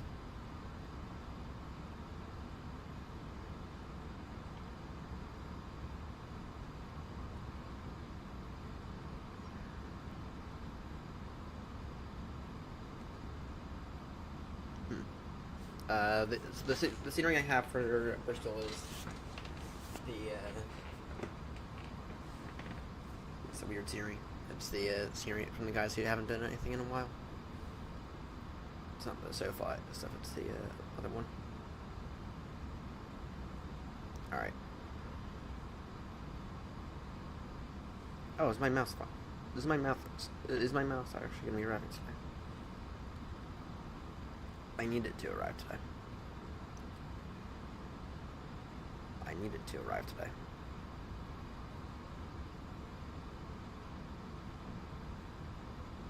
Yes, it will.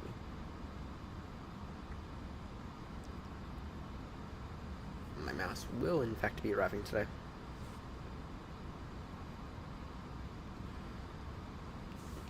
Need an extra mouse because I just had to throw one out. For some reason, I'm really hard on mice.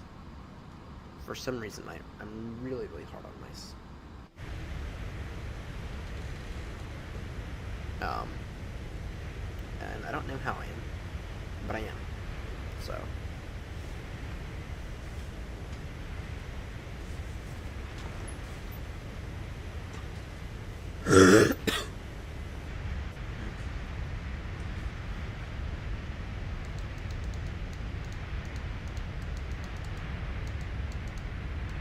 Should we give AirNott a go on this thing? Is the question.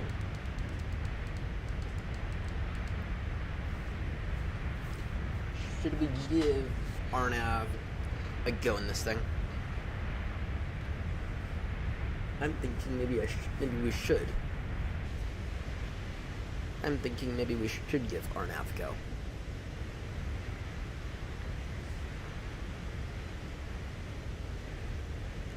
question is, should we give an RNAV approach a go in this thing? That is the question of the day. I don't think I've ever done an RNAV approach with this thing. Again, we're estimating 30.6 tons of fuel. That, well, then again, it's a 4-engine aircraft, so kind of need all that extra fuel.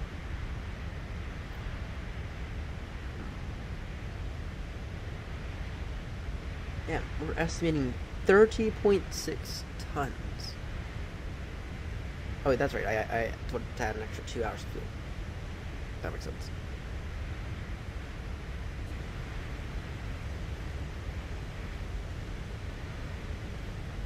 That makes sense.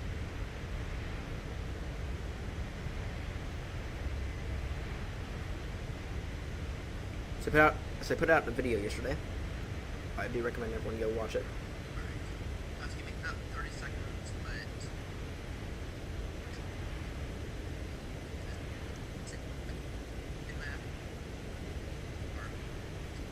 anyway.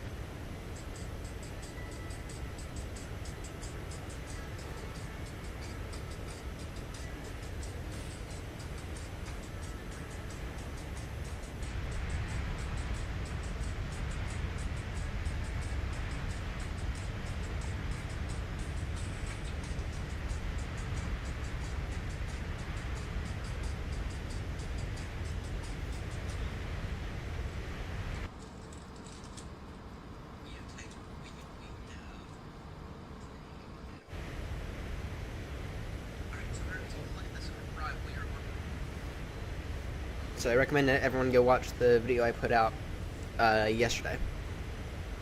And I recommend everyone go watch that while we're sitting at cruise. It was in this exact 340, but I've made the first video for the channel in like 3 months, something like that. Sorry, in like 6 months, something like that. And I'm happy with the way it came out.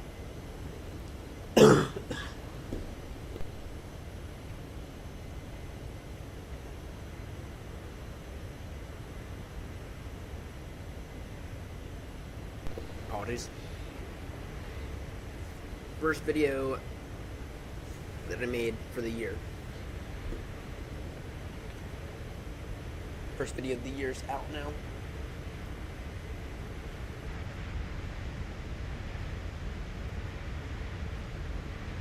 London Gatwick. Damn, you guys got a bit of a strong one, huh?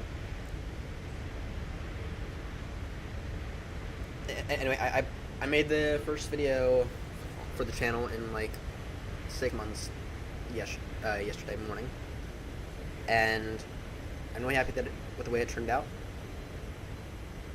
Using new video editing software, not Adobe. Adobe pissed me off last year, and so I didn't want to use any more Adobe stuff. I also didn't want to go and learn something else until I absolutely had to.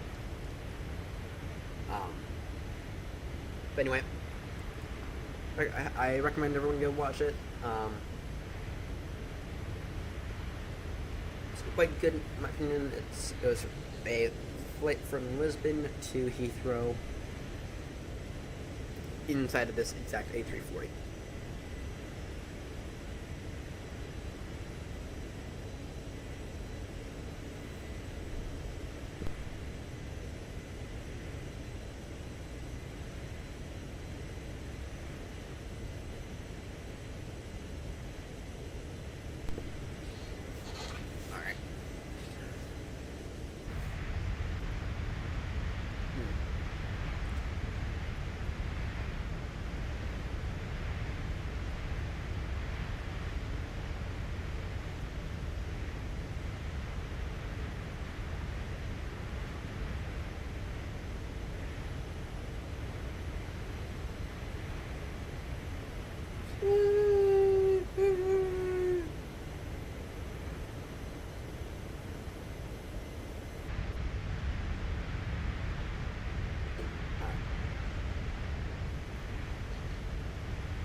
I'll give this Irish breakfast tea one final go. I have not enjoyed this so far.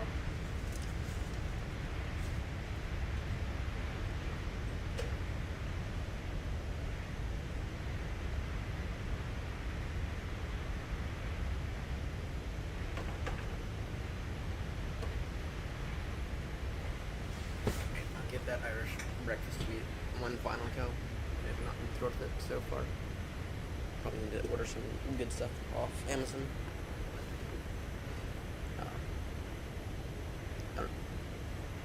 If that's you who's back, I need a suggestion for good tea. For a good English breakfast tea. That's not Twinings or Yorkshire tea. Yorkshire tea I've kind of gotten bored of. Just finished up a box of it last week. It took me a whole year to do it. But I need a good English breakfast tea. But I've not been thrilled with that twinning stuff. Twinning stuff has felt very, very bland. And I always get that from Twinings. When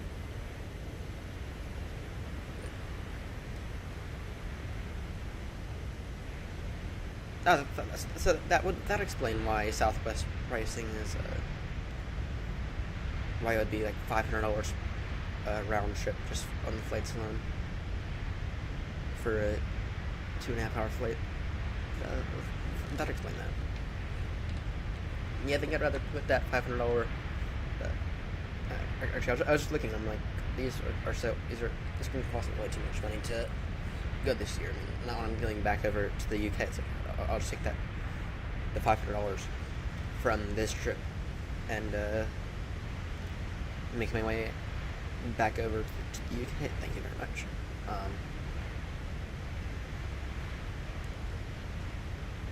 I'd much rather put that $500 in an upgrade.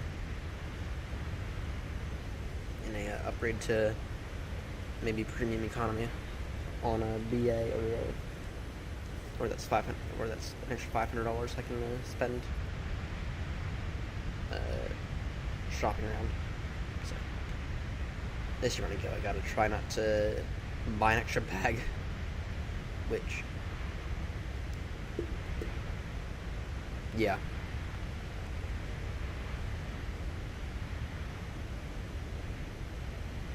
Yeah, I was just looking a few moments ago when you brought it up, and yeah, no, I'm not gonna make it this year. It's just gonna be too expensive. But it has been on my mind that maybe I should go this year. But I mean, the other Grumpy, and he and I was talking about it.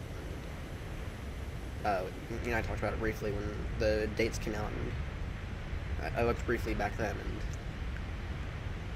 just not gonna make it this year. Maybe next year. Oh wait, next year I move. Shit. Hopefully next year I move.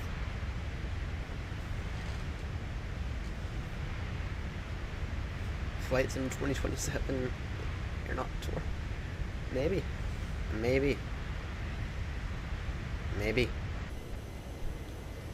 You can fly the triple. We can all fly the triple. There we go.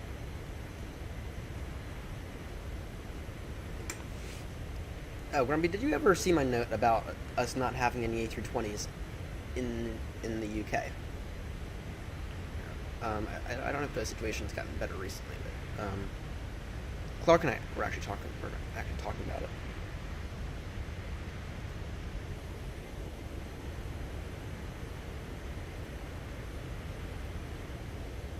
We need more A320s in the UK. My airlines. Let's see here. Right now, the only thing at Bristol is a. Oh, someone brought an A321. Okay, that's a little better. What's that? Eddie. Somehow, the only aircraft at Eddie is an A350 Kilo. The A350-1000. that might be the way I test it out. Someone brought that up from Heathrow. See any issues with the? Yeah, it's just that I haven't.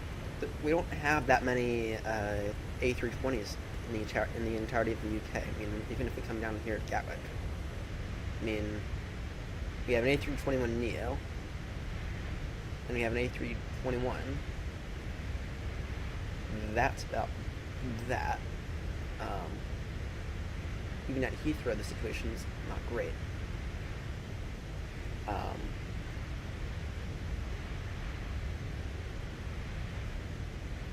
And you have three 737s at Heathrow. I mean, the only A320 that we have at Heathrow right now is an A321.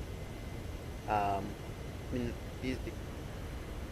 take a look at Manchester here. Let me just go ahead and give you the side view so you can see all this.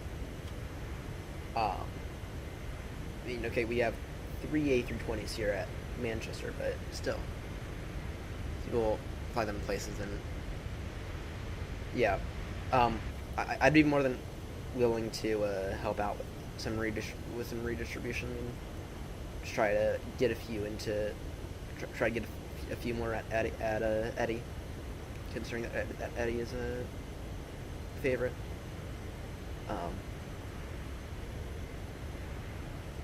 You know, I know I flew an A321 to Prague recently, but I mean, I had every intention on bringing that back.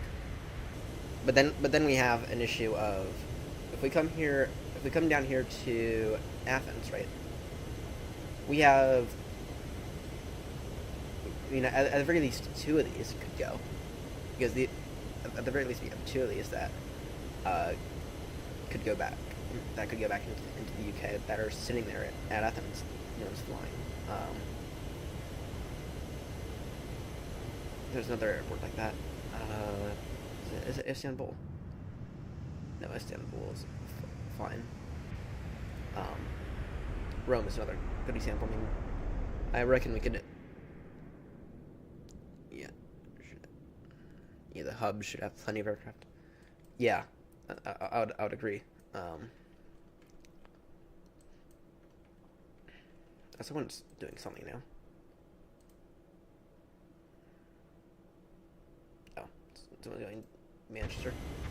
But yeah, that's the thing I noticed. I think it's last week that I noticed it, and yeah, we just need to do some redistribution. That's all we need to do. On the routes that are not being flown that much, we need to move some of those aircraft.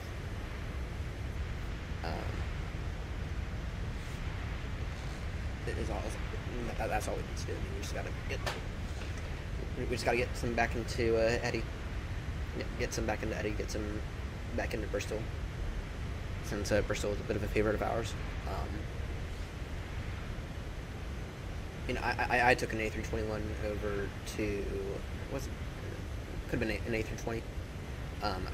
And I took one over to Prague recently. But I had to find that one. I mean, I had to find that one. So there's something for us to keep in mind. We probably need to look at a bit of a better effort on some redistribution.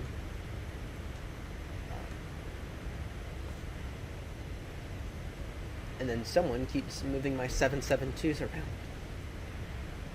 That's fine. I can do my own moving of the 772.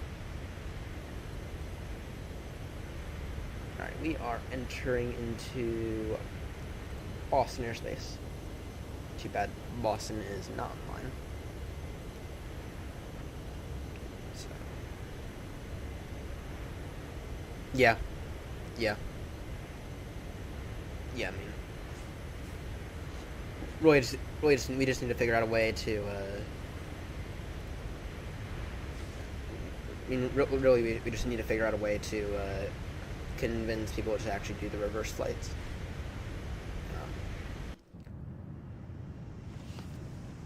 Out of curiosity, what's the situation at JFK at Kennedy looking like? Because we had a few decent aircrafts at Kennedy recently. last I checked, we had a few decent aircrafts at Kennedy that are just sitting there that I might want to fly. Well, the situation at Kennedy changes. We have an A380 and an A350, and we have an A350-900.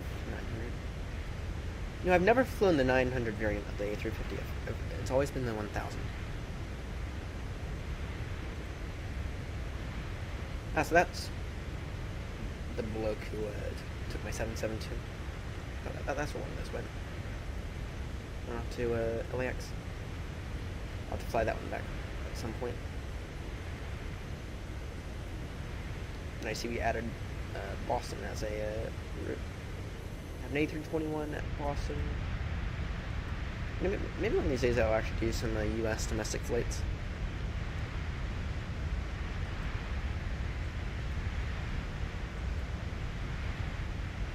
What are the other 772s though?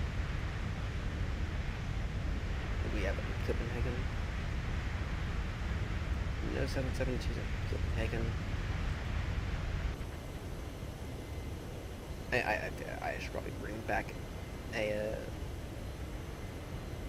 I should probably bring back one of the triples that I have at Baltimore first. Yeah, here's one. Someone did fly this the other day.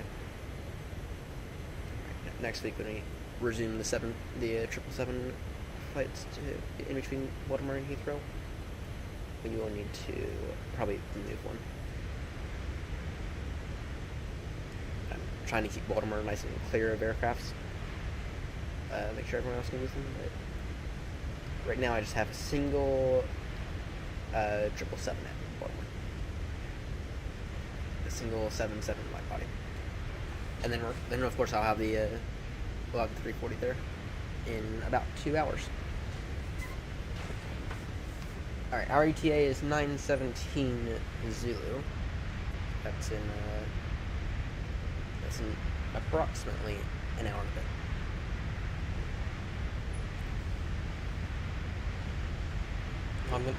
It's gonna be such a shame when the clocks get changed again. It's gonna be such an annoyance when the clocks get changed again. So I have to do my own calculations on how to figure out how to get back to a Zulu time instead of a UK time. It's gonna be soon when the clocks switch back. So I forget what the conversion is, but I'll have to figure it out. It's so much easier when London time is simply the time it is, or when London time is Zulu time. So, but anyway, if you could just throw something out. I noticed it earlier this week, but we have very few A320s in the UK, and it's kind of hard to move them around. Just up if people could fly the reverse flight, which I'm not saying we shouldn't make a rule that you have to fly the reverse flight, but we do need to at the very least incentivize people to do it.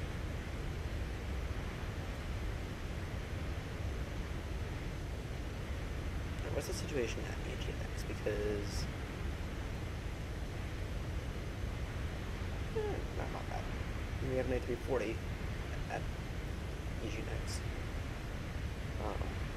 We have a bunch of 777 freighters that are getting flown. I actually don't have the 777 freighter version of the. I don't actually have the freighter version of the 777. I've never particularly been into the idea of flying freight routes either. One second.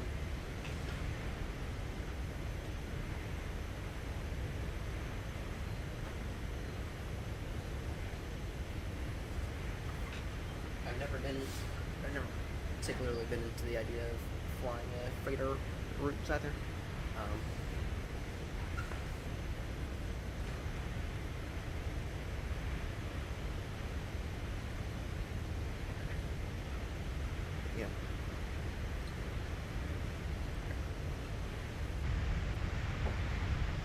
see how good that tea is. See if it's worth it. See if I can fill out that whole box of Irish breakfast tea. Though I have not been impressed with.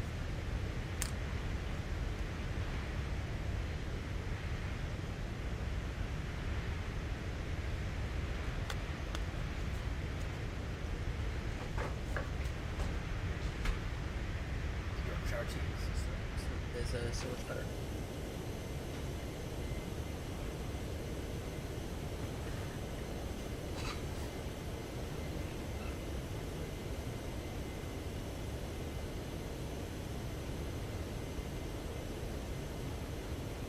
Tastes like hot water.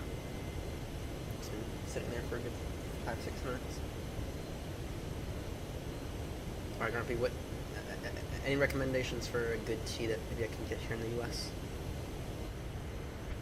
I mean, I had a Yorkshire tea. The Yorkshire tea was not bad. In fact, I actually like the Yorkshire tea. PG Tips appears to be insanely hard to find now. Any good other unique teas? Tea recommendations that I can drink, or that I can maybe try to get my hands on?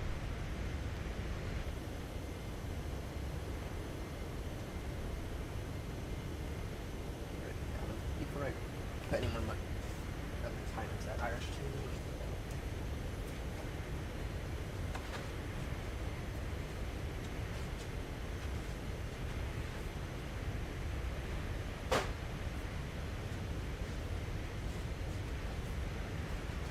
Remind me to never buy Twinnings again.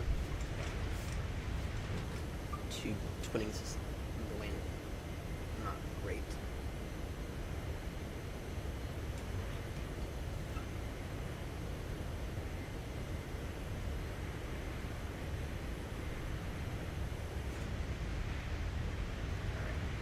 Let's see here. Anything else special with our operations? What do we have at because we're estimating 9:15. We could probably do a assuming no go-nuts, we could probably do a short haul flight afterwards.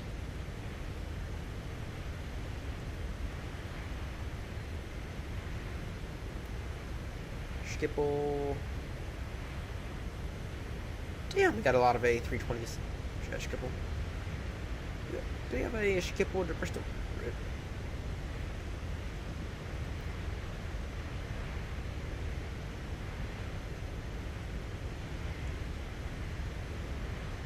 Do we have a Schiphol to Heathrow?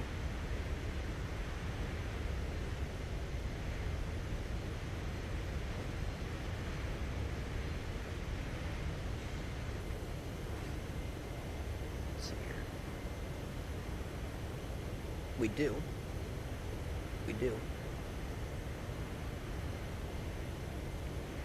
We might actually do that. Drink South African tea, caffeine free for breakfast. Can't do much better than Yorkshire tea. Damn.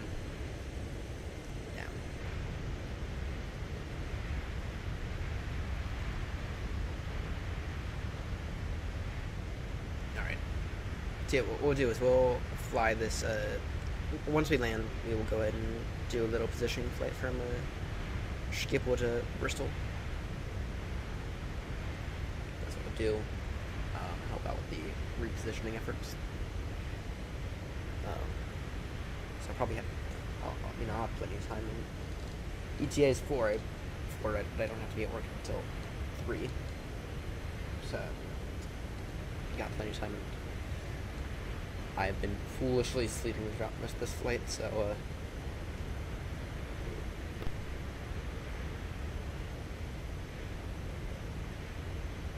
I've been foolishly asleep as we crossed the Atlantic.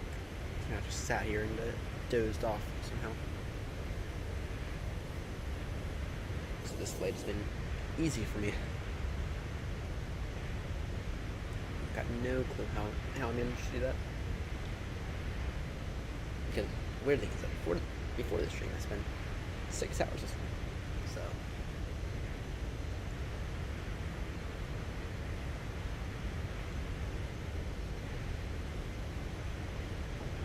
alright. Now yeah, let's take a look at what the situation is at Baltimore again. We should have the updated METAR. They updated the METAR at Baltimore at 50 and 20. Alright. ATSU data link. AOC menu. Weather. Baltimore.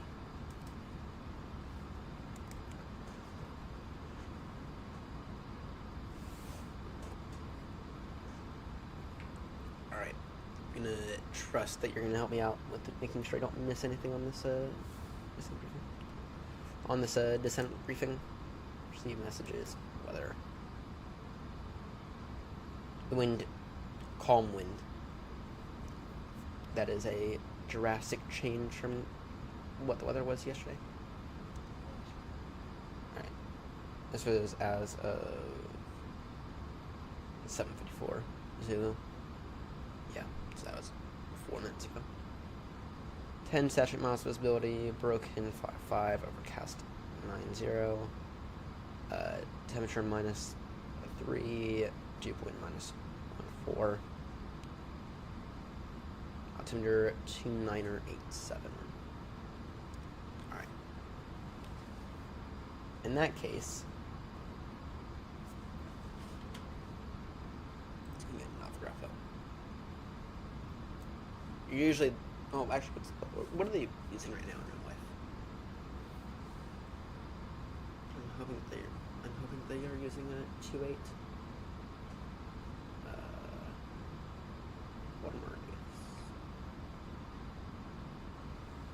What more information?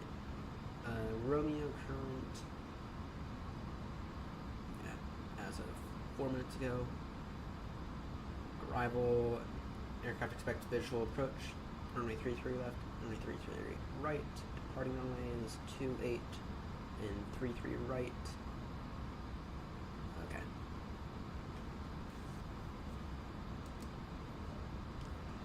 In that case,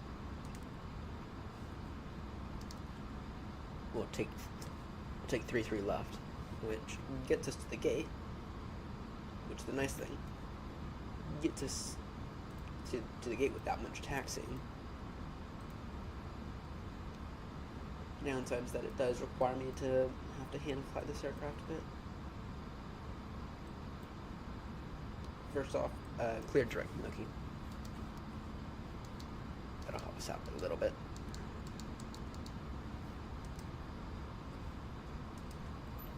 Clear direct Nookie.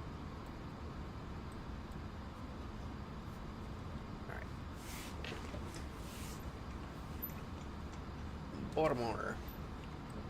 In case we're going to take the RNAV arrival into,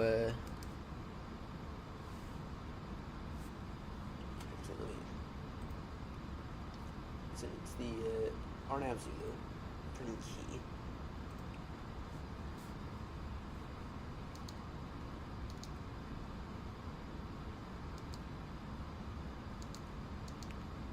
RNAV Zulu, runway 33 left.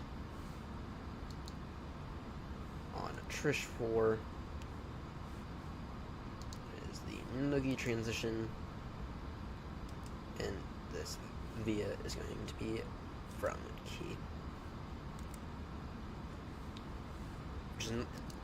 This will be a fun approach. So what this looks like is something like this. It's not quite circled to land, but it's not far. And it sets you up for a nice. It sets you up for a nice, very, very short, about 4 mile final. This is my favorite approach into Baltimore by far. Alright, let's clear up any discontinuities.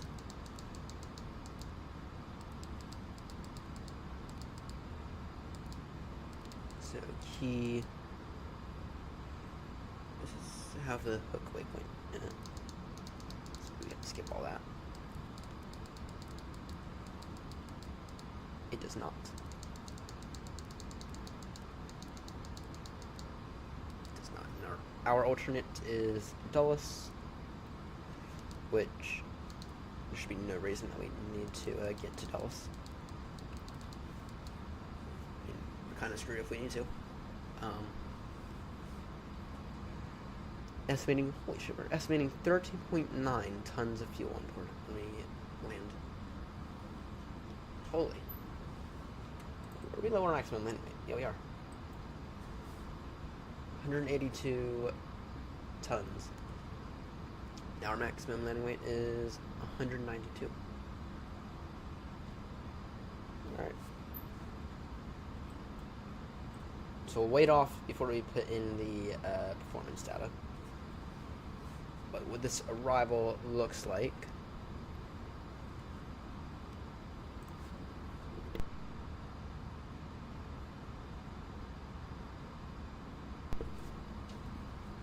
This arrival looks like is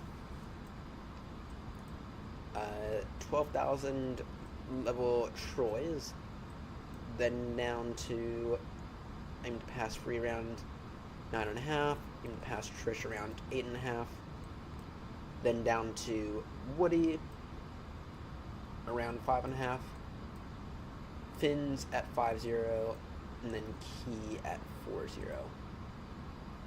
And then from Key it's direct to Lab P down to 3,200, and then Giraffe at 1,500. And then it is on about a 4-mile final. So the way I usually do this, I'm not saying it's right, but the way I usually end up doing this is I end up usually coming in a little low at Key, so I tend to be around 3,200 level around Key, and I try to get myself fully configured before I make the turn. When I say fully configured, I mean like properly, like fully configured, like I don't have to do anything aside from hand fly the aircraft. Aside from maybe throwing in the final approach speed. That's usually the way I do this arrival. 3-3 left. Then 496 on the Barra. I can throw that in now, so that won't change. 496. Alright.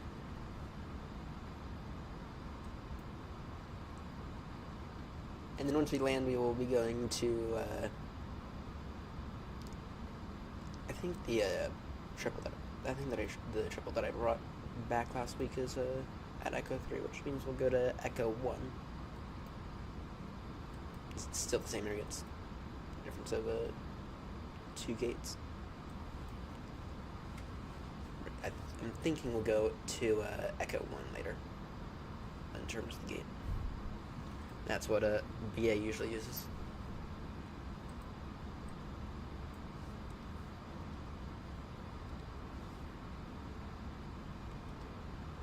Alright, and then, are we about to pass Boston?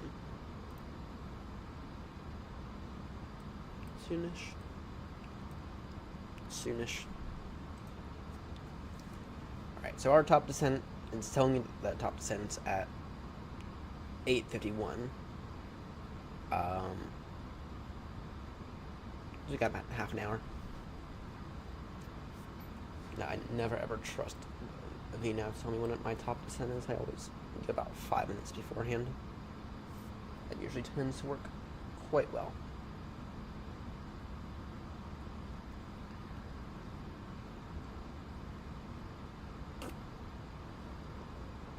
Tends to work quite well to go 5 minutes beforehand. Doesn't matter if it's Heathrow, doesn't matter if it's Gatwick or a small airport. 5 minutes before top descent It's usually never hurts. Though I do think that Inibuilds probably has. I'm not going to say that they have the best top descent estimates, but it's not. Theirs are not as far off as some other aircrafts are.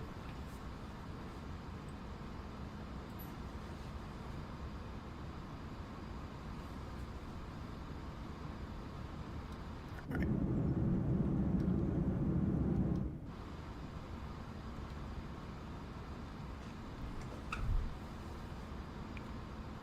$450 miles to touchdown.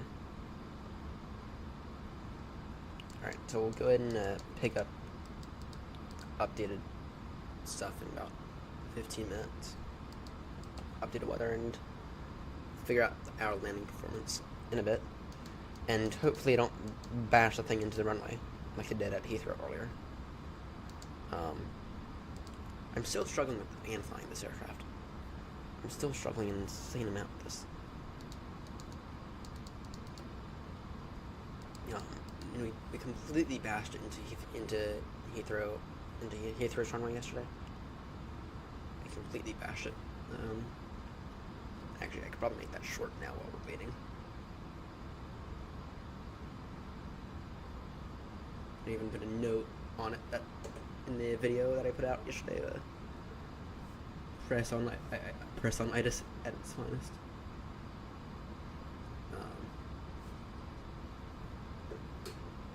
Yeah, go watch the video that I put out this about 20 hours ago now, I reckon.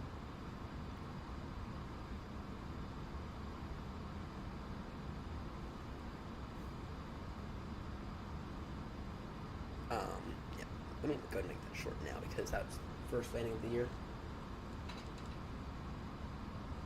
Wasn't this slow aircraft?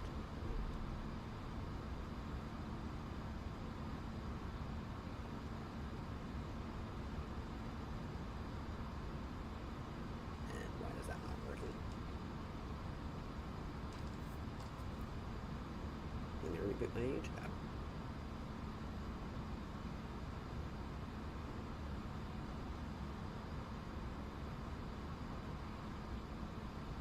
New channel.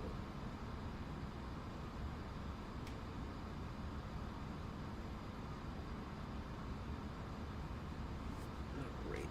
It's not allowing me to do it for some reason. I just love it when your YouTube app is always broken. And I think it has something to do with having a not very well known phone.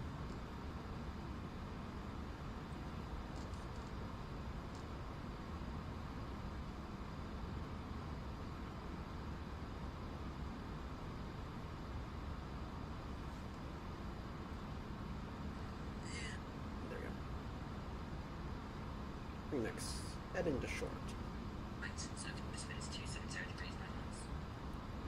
We got a nice healthy amount of ATC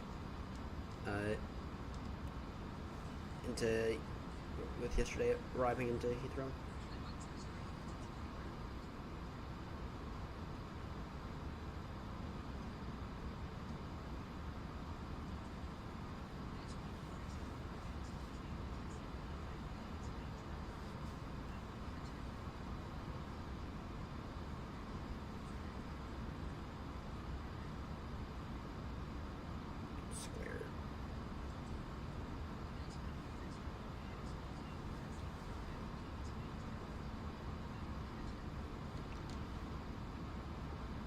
See how good the short performance. One of the things I've noticed with the channel is that shorts are where the channel really grows by a massive amount. It's not even funny at how much more the channel grows with making the shorts. And I got lazy at them. It's not even comparable though, which I find interesting.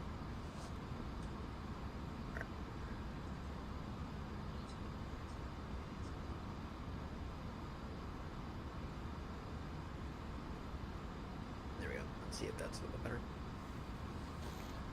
Just making a short here. That'll go within like the next 2 or 3 minutes once I'm done making it. It's a A340 300 landing Heathrow is 27 right. And I somehow was able to fuck up the short final and bash the thing into the runway.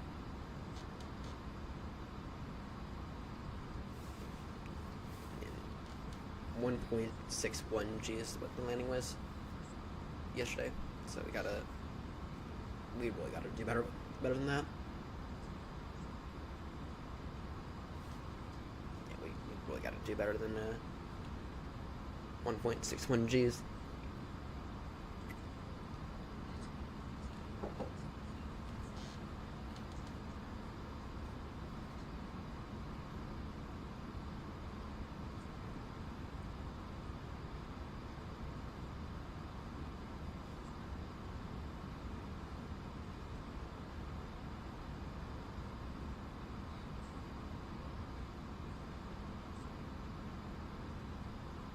Continue.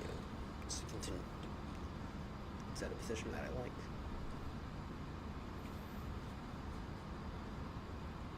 Damn, we're gonna arrive into Baltimore with 31 tons of fuel.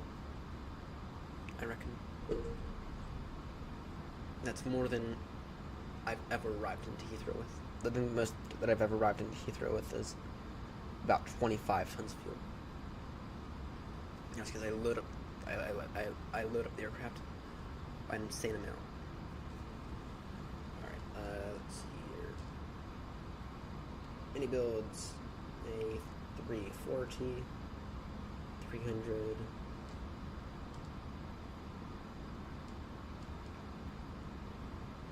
Heathrow 27 right.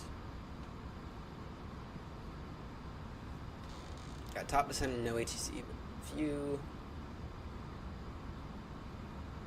Yeah, I noticed that. I noticed that about London earlier. I mean, about the Heathrow area. I mean, it's been very, very not chaotic recently. But anyway, see you, Crumps. Thanks for tuning in. Our ETA for Baltimore is 9:17. It's 9:17 Zulu, so that's in just over an hour.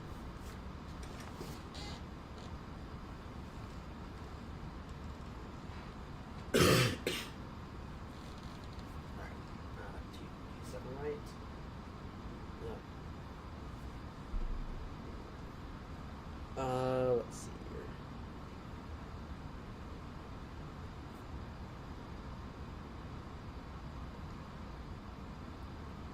New Year. Basher.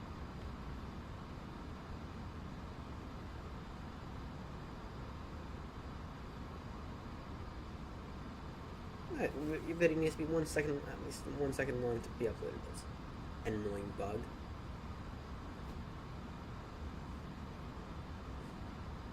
View channel. Shorts. Drafts.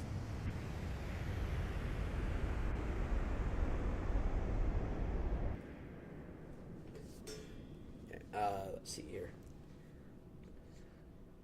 Bashing the start to the new year.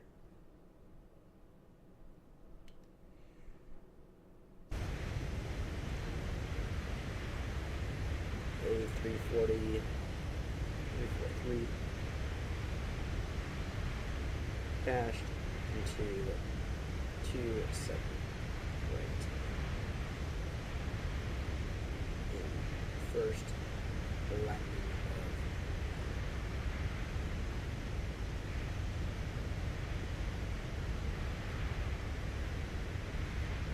of related video. Upload short. See how that, we'll see how that short does.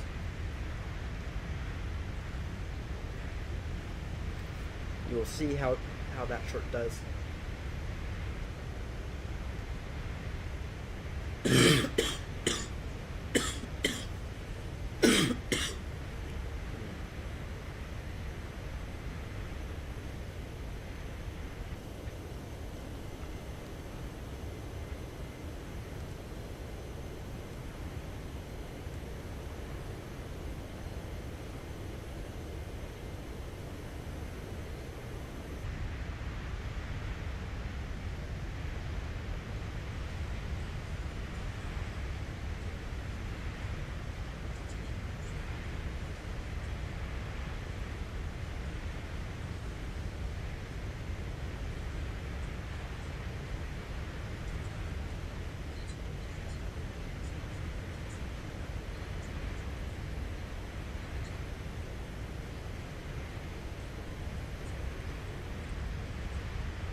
I'm still here.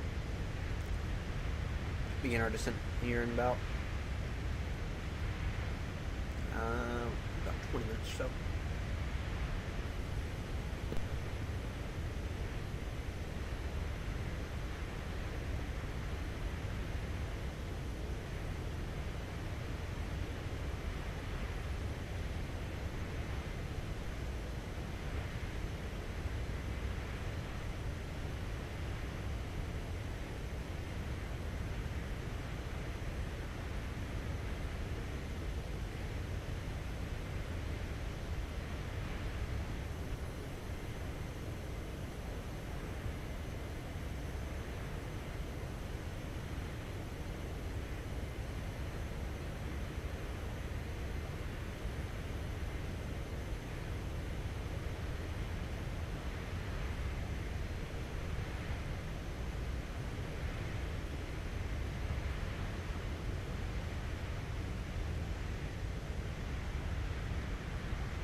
let's go ahead and begin to actually deal with our descent properly. Alright, our estimated top descent is time 8:50. That gives us approximately 15 minutes before our top descent, which is all we need. Alright.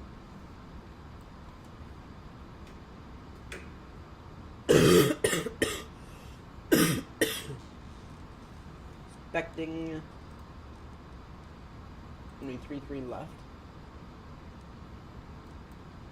See if the Boston and everywhere is configured correctly. Doubt it.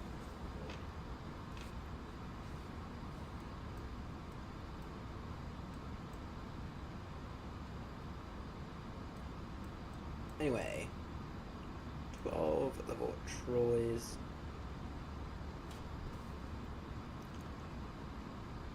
Got 223 nautical miles totally. We got a few minutes. Alright, actually, give me 30 seconds. Let me run to the restroom real quickly. Back in a moment.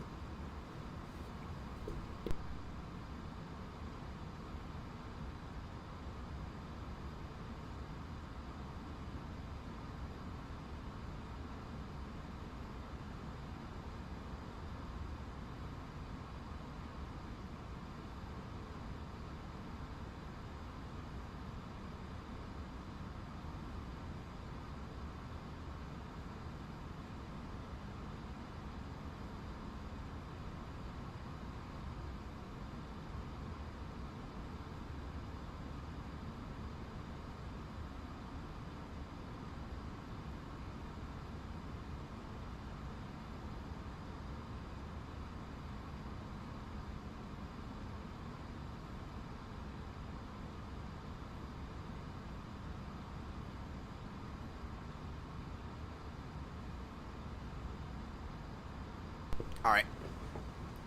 So Grumpy said that it can't get much better than a Yorkshire tea. That means I'll have to order another box of it.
Should I get sucked into YouTube Shorts there for a second?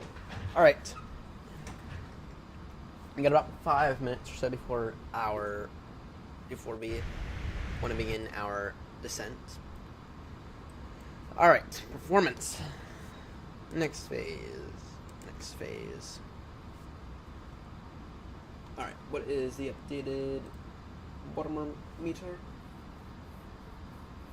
Oh, they actually give it to us. Time 754 altimeter. Not QNH, it's an altimeter. Let's go ahead and switch that up over now. 2987.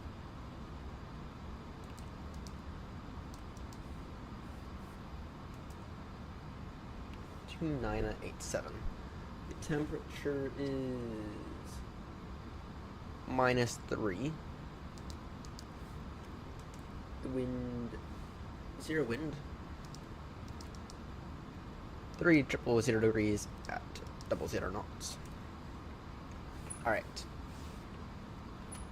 Let's see here.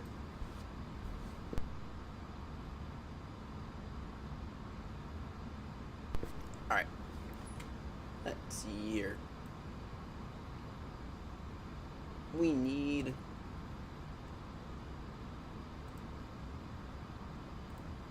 some tools.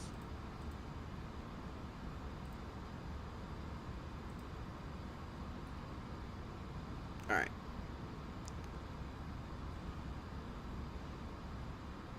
We need flaps full. And auto brake medium, my goodness. You're gonna need auto brake medium on a 9,000 foot runway. Alright. And our approach speed's gonna be 140 knots. Gonna be 140 on the approach speed.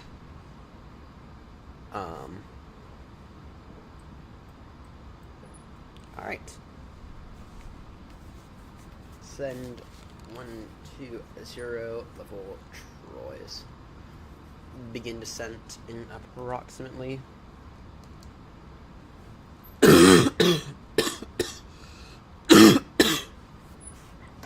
we'll begin descent in approximately 30 seconds.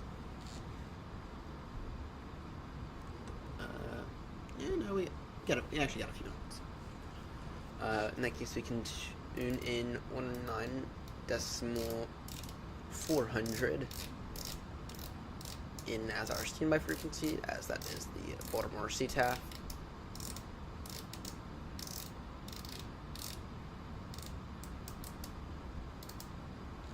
Alright.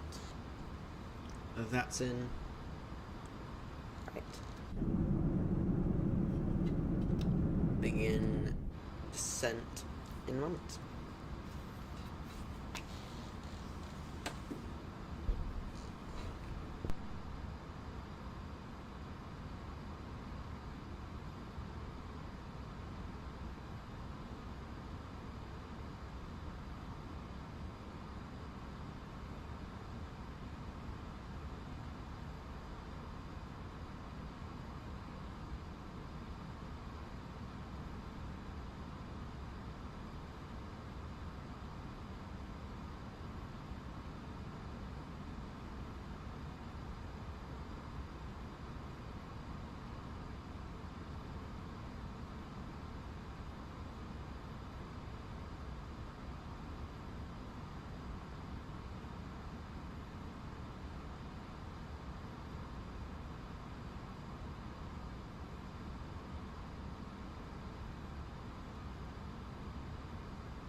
Alright.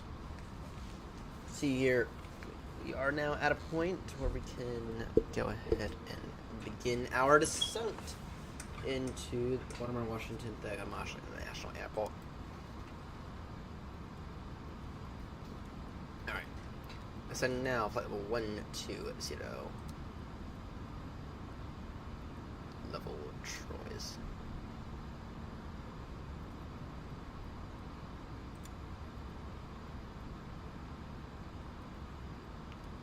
Baltimore traffic, Speedbird 22 Bravo, beginning descent now, flight level 120, level Troyes, expecting Trish 4, arrival into Baltimore. Baltimore traffic.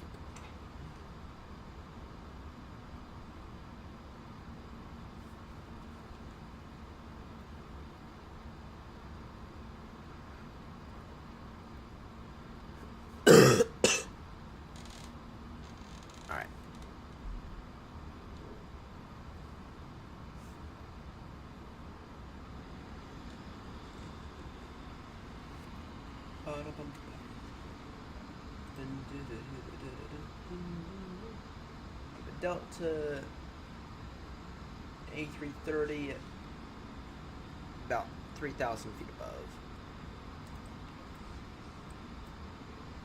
And I got traffic in sight.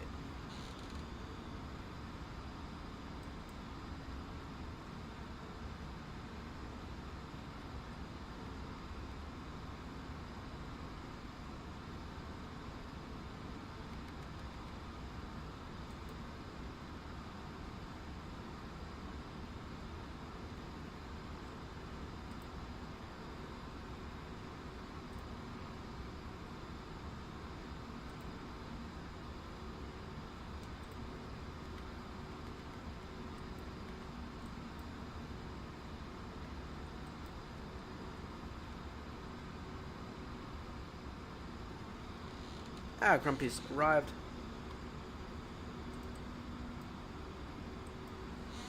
Grumpy's arrived into Gatwick.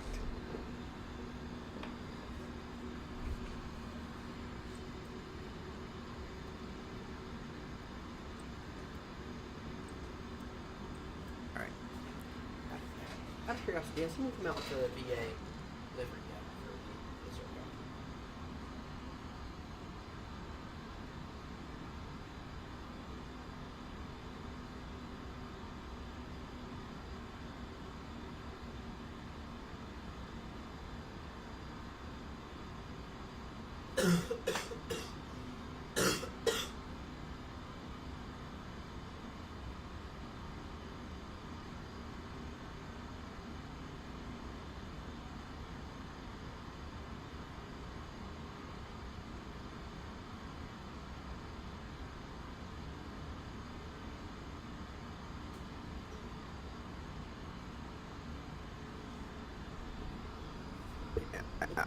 I need a BA livery for this thing.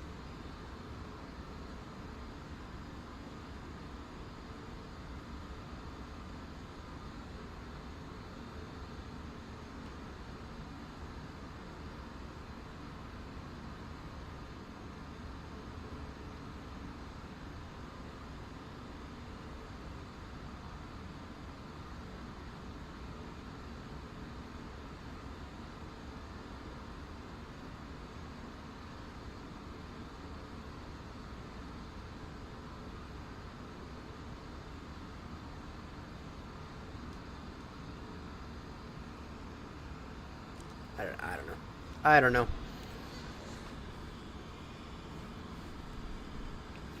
And maintain decent speed.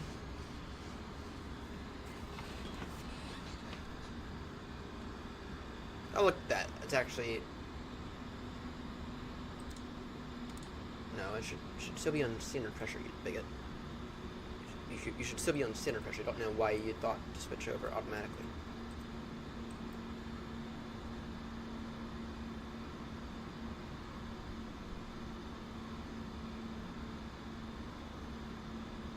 Don't know why it did that the way it did, but it did. It's kind of annoying. Alright.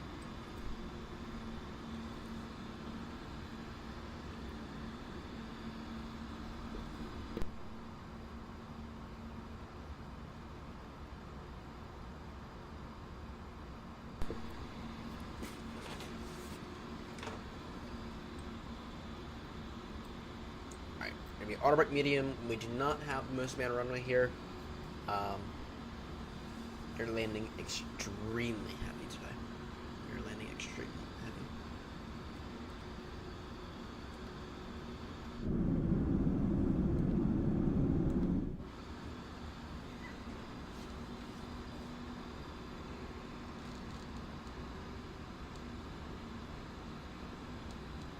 We have roughly 140 miles to touchdown.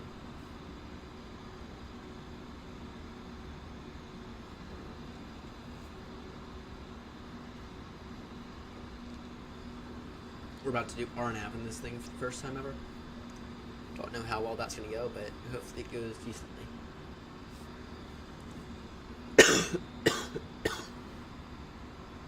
Hopefully it goes decently.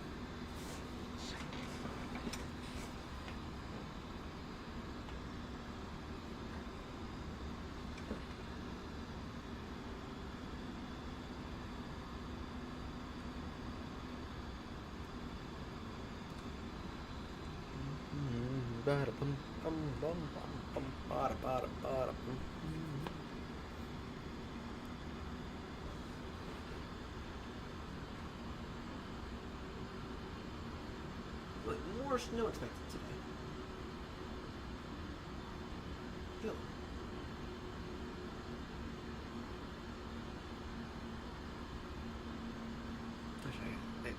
I got a 6 laundry on. Alright, as we descend here, just give me about 30 seconds. I gotta go 6 some laundry on. Later. Give me 30 seconds.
Alright, back. Back.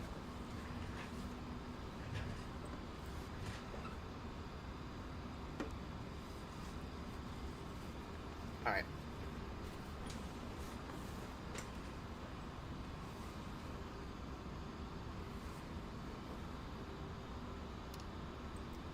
Just range down a little. Clear direct Troy's.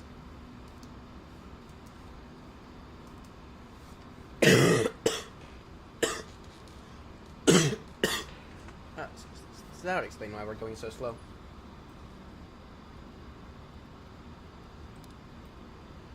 Fuck, we got a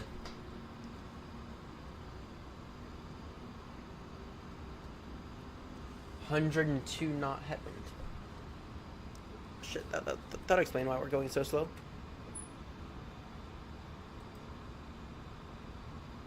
Heathrow Tower's online already. Nice. And there's 2 aircraft on the ground.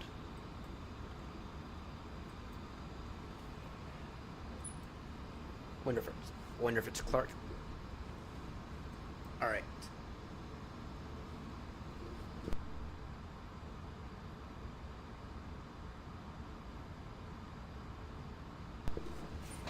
Alright. See here. Gonna maintain the speed for right now.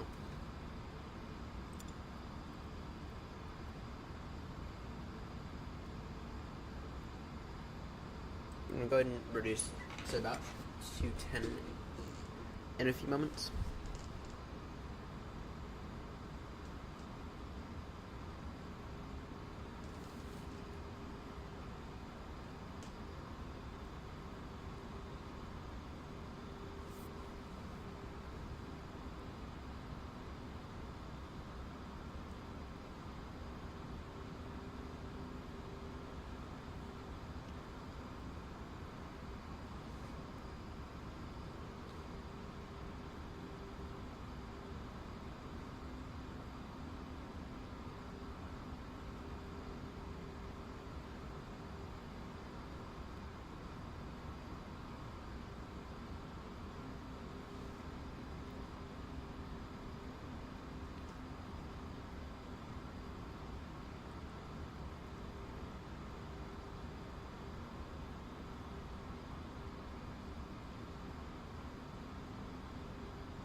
Alright.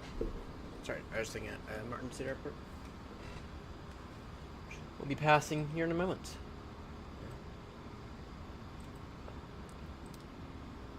Alright, QNH 1 is 29er.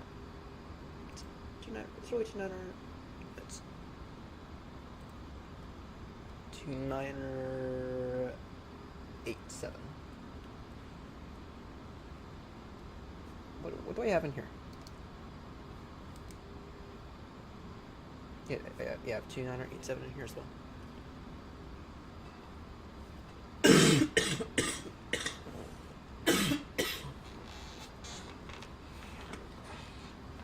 Alright.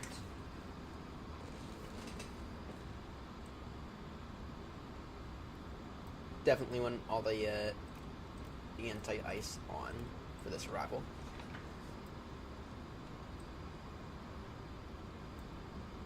Alright, once we're level 12,000, we will go ahead and reduce our speed to 220 roughly.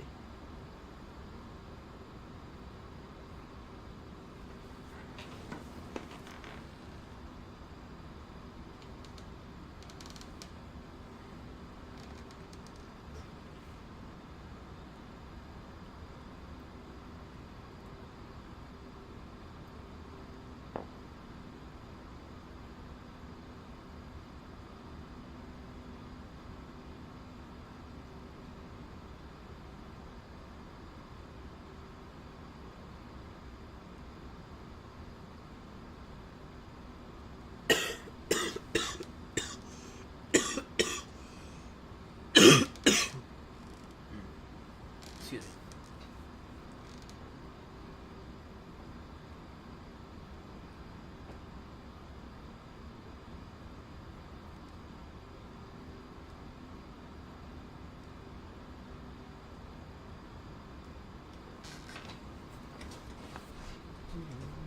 Bum bum bum bum. Ba da ba bum bum bum bum.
And someone got sucked into another YouTube video. Alright. Reduce our speed now to 240 for now.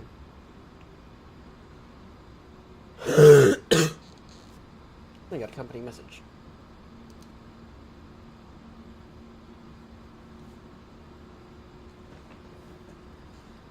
Baltimore traffic, Speedbird 22 Bravo, reducing speed now to 240 knots.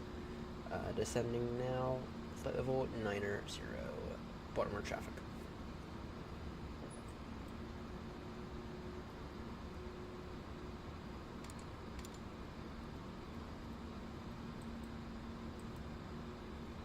Clear direct Trish.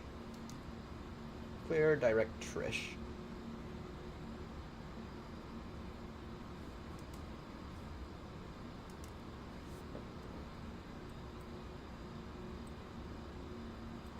And landing lights on now. Let's go ahead and get all these on. Traveling through some pretty heavy cloud cover here. We should be breaking out in a moment.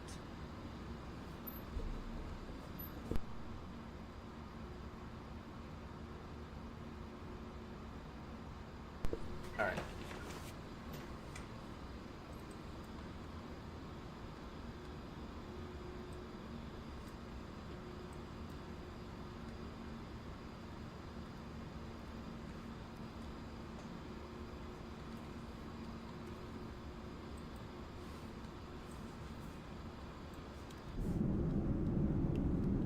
Yeah, this cloud cover, hopefully we'll be breaking out of it in a moment.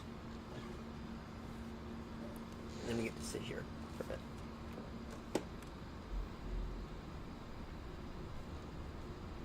Need to pull back our speed a little faster.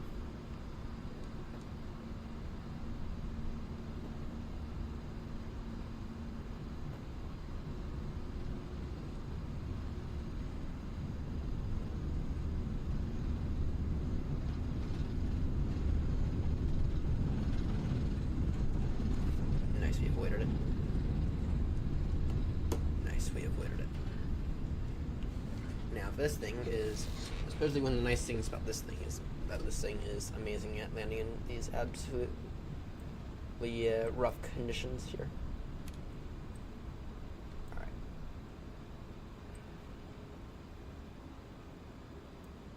So now flight level 60.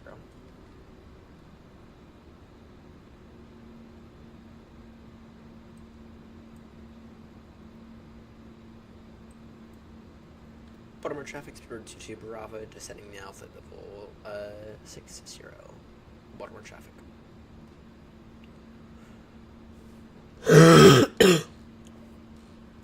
Alright, we do need to get the field in sight here soon. Do we have the most recent information here now? Overcast 50, up to now, 2986.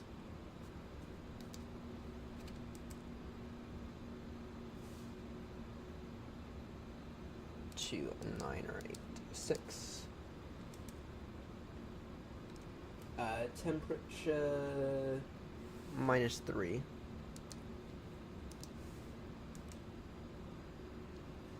Alright. It'll be 140 knots in the final approach speed though. If you can get that to be a little slower, that would be preferable. Alright, just take a look here.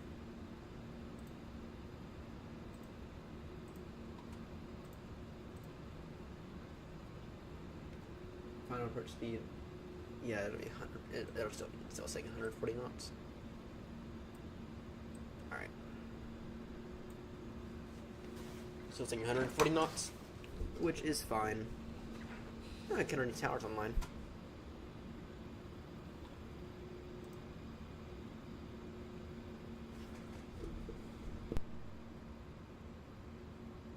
Too bad we couldn't get a Baltimore.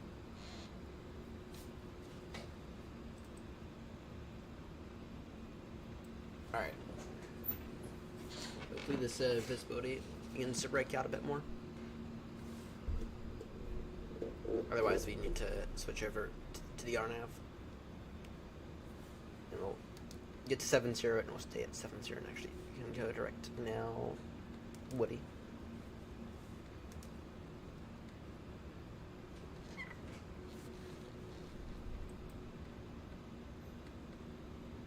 Should be on the ground in about 15 minutes. No later. Oh yeah, this visibility's freaking up. This visibility's getting better now.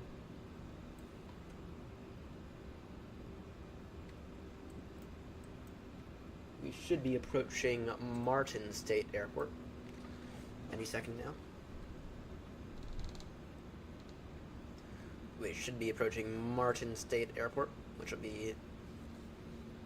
Actually, we should be able to see it in sight any second now. That's Aberdeen Proving Grounds. Martin State, it's going to be up ahead a bit more.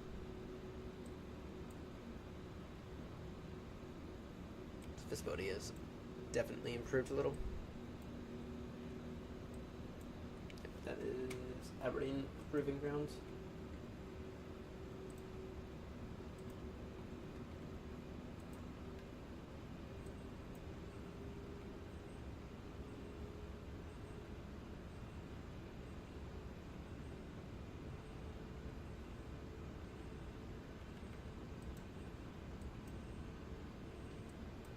Oh, actually no, that's Hartford.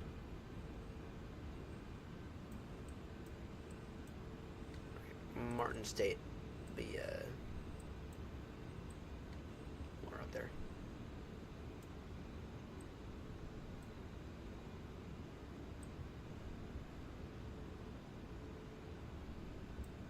Down to 5,000, please.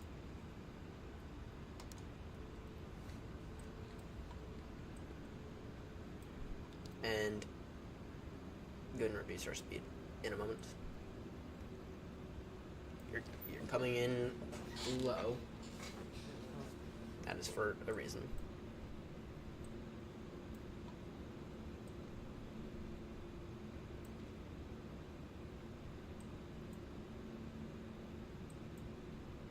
There's Martin State right there. My dad used to live right next to Martin State. It's not a commercial airfield, it's a private one. It's the equivalent of Teterboro, but smaller. It's not really meant for commercial aviation. Actually, doesn't even have an ILS. Doesn't even have an ILS is a question.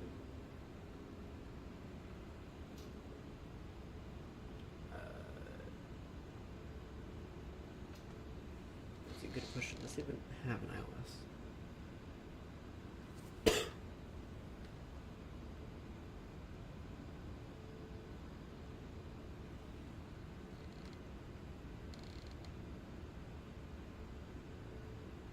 It does not. It has an RNF.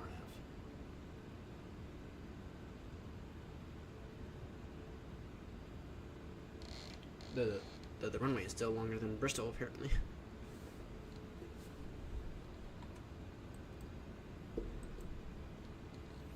The runway for Martin State is still longer than Bristol, apparently.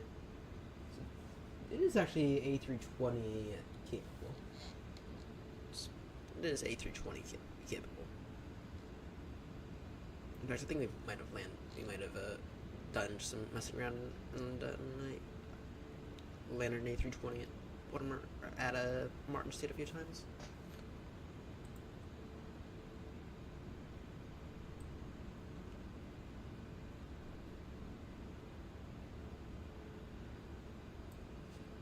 No, it's not commercial though. It's not commercial.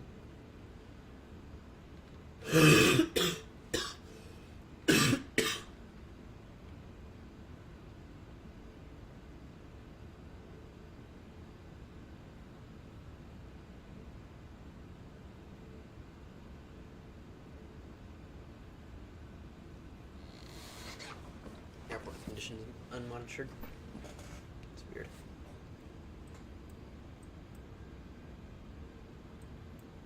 Alright. In a moment. Actually, let's go ahead and let's go ahead and pull back our speed now to 220.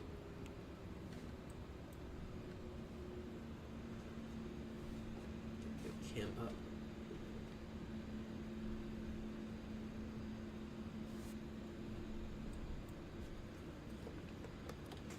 We can go flaps 1 now.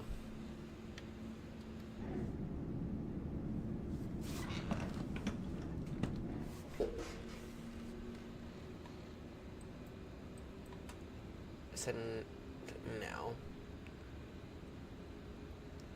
Altitude 4,000 feet.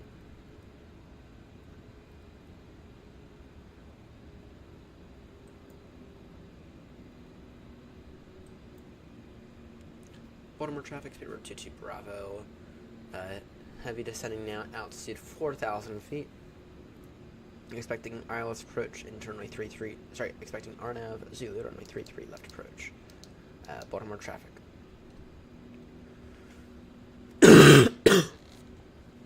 Alright, gotta pull back our speed to 210 now.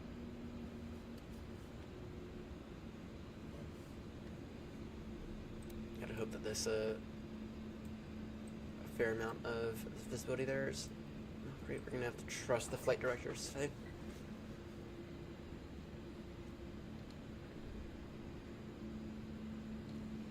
Trust the flight directors. Actually, we can reduce our speed now. Let's take it down to 190 knots.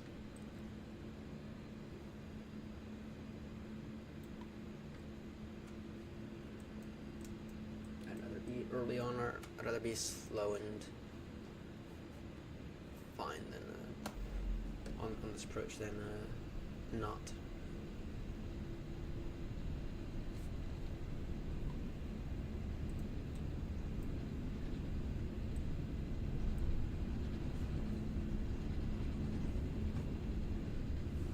Got about 20 miles to touchdown.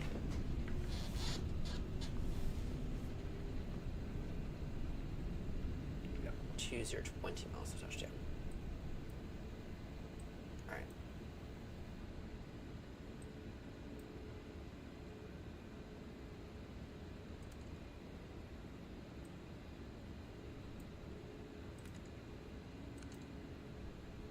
This is about to be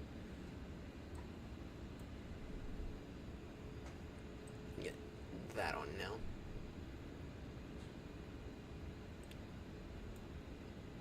We're about to hand fly this approach. Alright, landing lights are on, good. Flaps 2 now. Speed 160 knots. Now altitude 3,200 feet.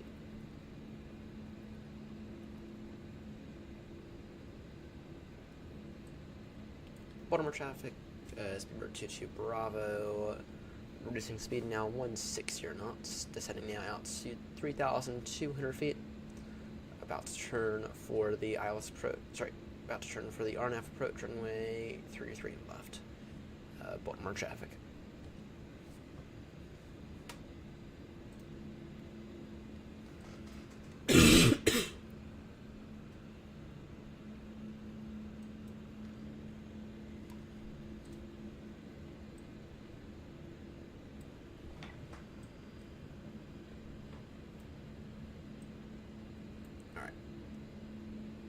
Your final altitude here.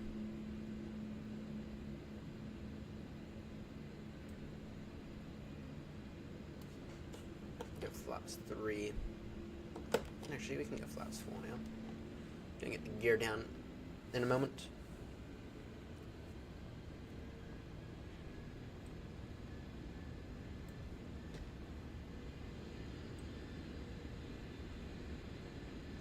I don't have the field in sight yet. It's a little concerning, considering we got cloud cover right there.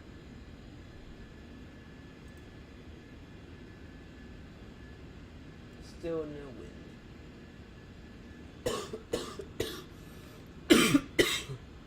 Seeing 10 section miles visibility, but I'm not seeing that.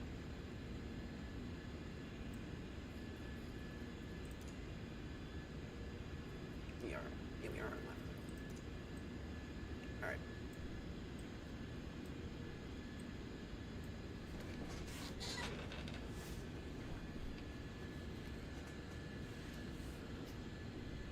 Final call on Unicom. Speedbird 22 Bravo. About to turn final now for the RNAV runway 33 left. Switching over to CTAF frequency now 119.400. Final call. Final call on Unicom. Baltimore traffic. Baltimore traffic, Speedbird 22 Bravo is about to turn base for the RNAV approach runway 33 left. Baltimore traffic. Alright, so right hand in about 30 seconds or so.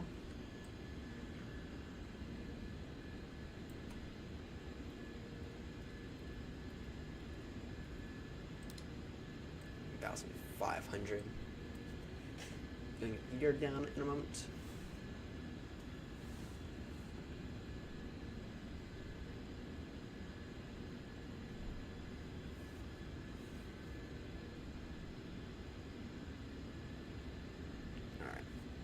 Still don't have the field in sight.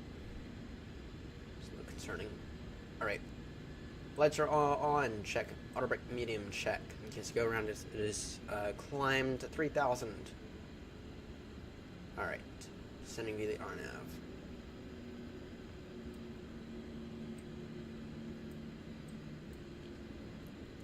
Baltimore traffic, Speedbird 22 Bravo, reducing final approach speed now 140 knots. Baltimore traffic. Alright, 5, 4, 3, 2, 1. Right, do we have a localizer?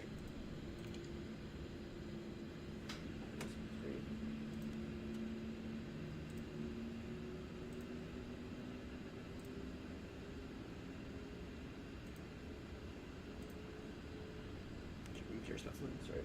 Just gonna leave this up.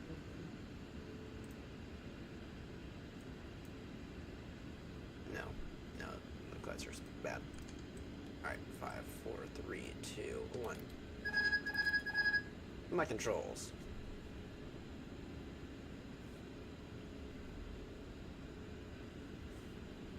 Transmitter's arm.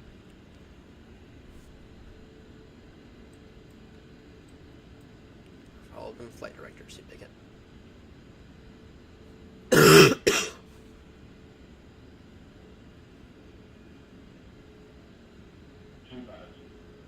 Noted. Gear down.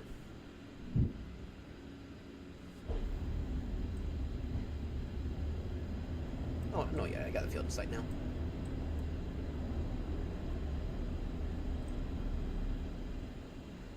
Got the field in sight. Let's try not to bash into the runway.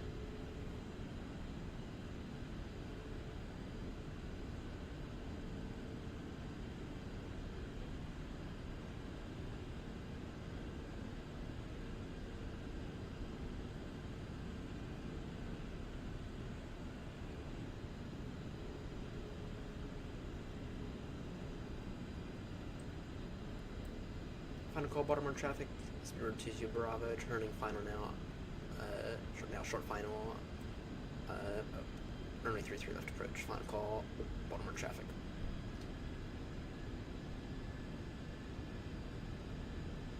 And we gotta tighten up a little.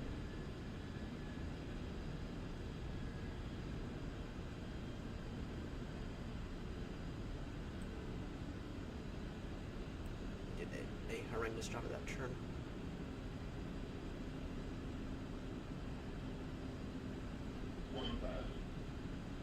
Noted.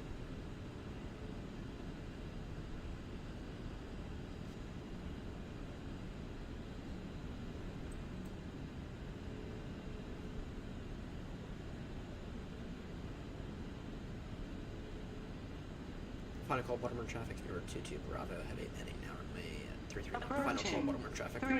3 left. Noted.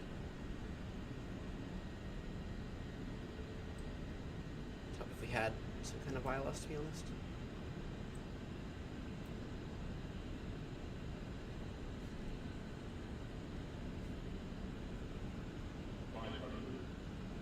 Noted.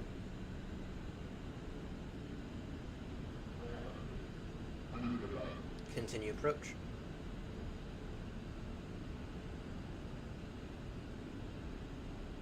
Stabilized. Stabilized, continue approach. Runways in sight, clear to land. Check this complete.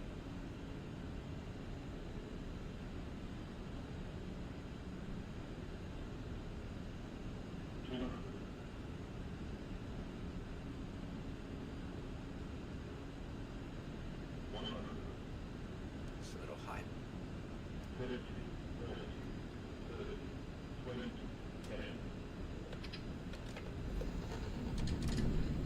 Another bashing onto the runway. That said, it was a little bit better. Right, another bashing onto the runway.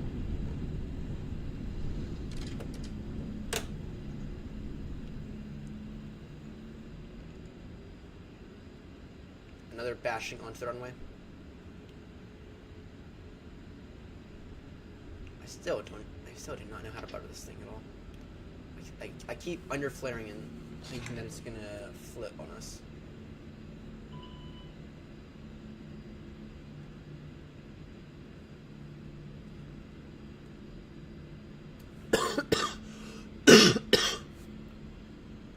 Another bashing onto the runway.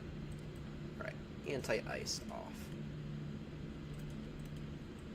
Border traffic, Speedbird 22 Bravo now vacated runway 33 left, taxiing stand, go 1 via Papa and Bravo. Baltimore traffic. Alright. Flaps away now. Welcome home. Landing lights off. Lights off. Alright.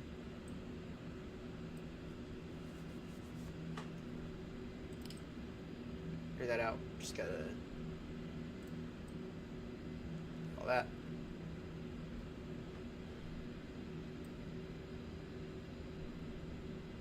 APU on.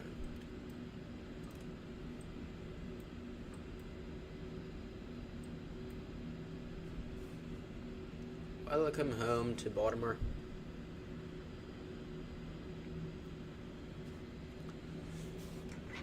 Yeah, we kind of bashed that thing into the runway for the second time in 24 hours.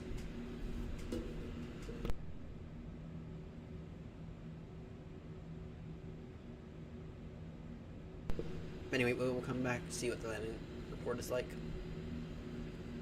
We went completely visual on that approach. So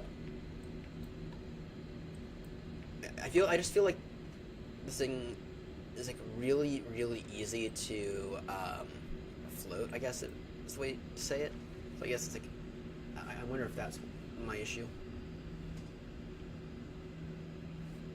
'Cause I keep under flaring by a massive amount, and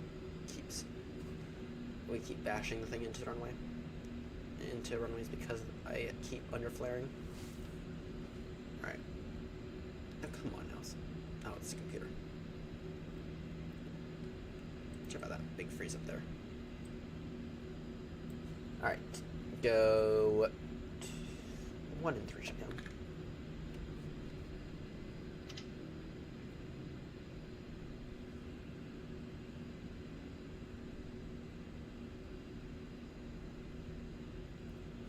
Run spoilers away.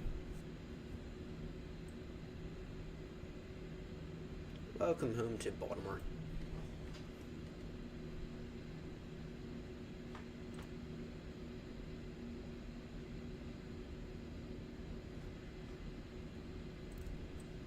Yeah, I'm still struggling with this thing. I just keep massively under flaring it. That's what I keep doing. I've also gotten really bad at under flaring in the triple as well. In the 777s, so maybe some landing practice. Maybe a landing practice stream is in order one of these days. I think tomorrow maybe we'll take this thing back with us. Don't know. Don't know if we're gonna do this. If we're gonna do it later today or fly the triple or something else later today. Don't know yet.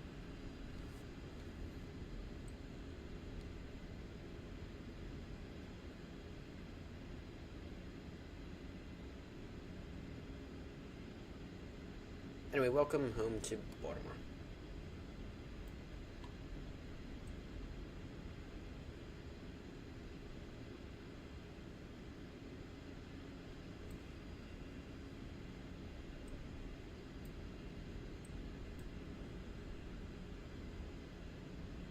Turn off lights are off. Good.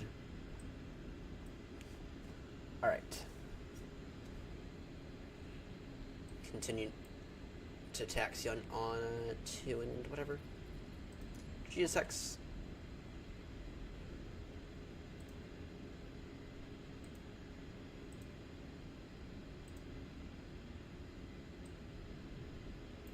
Do your magic, please, GSX.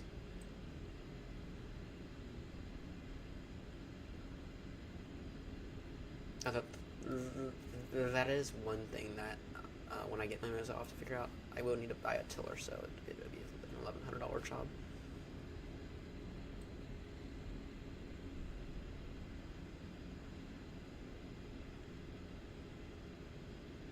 Alright. Alpha Alpha.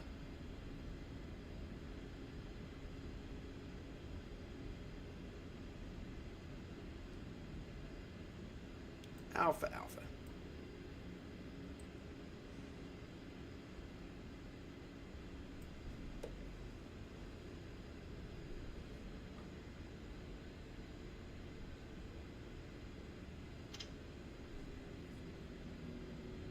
You're going to Echo 1.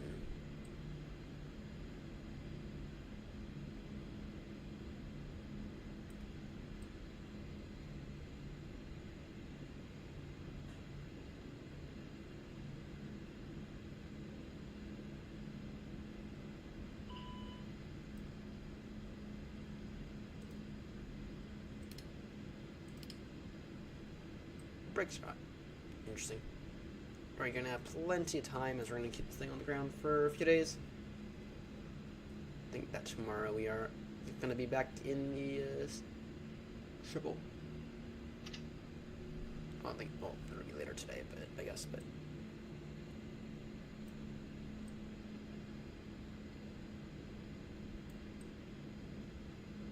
Right, sorry, fuel truck, you're in the wrong position again. For me to park with.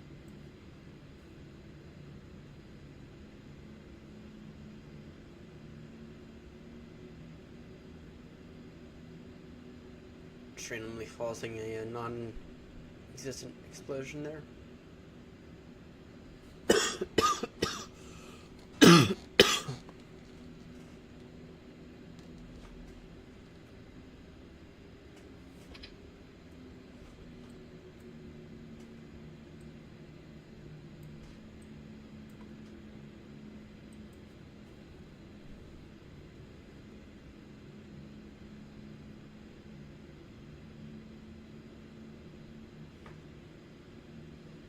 Go now, aircraft.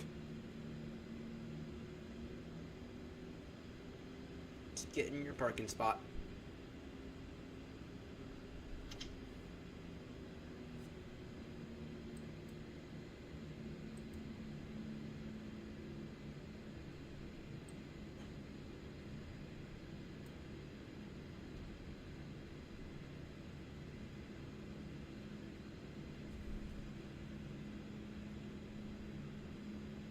Oh, that's how you know. That's how you know you've done it right.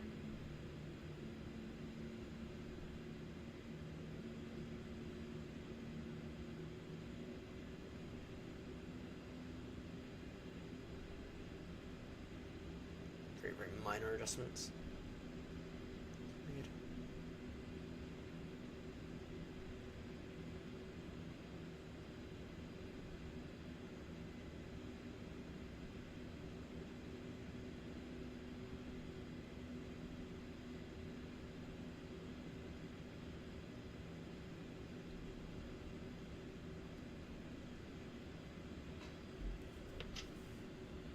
Alright, almost.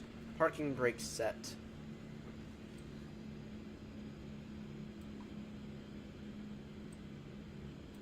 And APU is on, so we can go ahead and do number 2 and 4 shutdown. Beacons off. Closed flight. Very good parking. Let's see here. Yes, it is. Very, very good parking. Alright. Let's see here. Beacons are off. jetway is surely about to get connected. You will not see passengers visually. Passengers boarding starting. Really, jetway is not close enough. Operate jetway.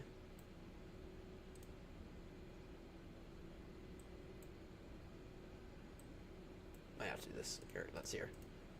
Ground ops.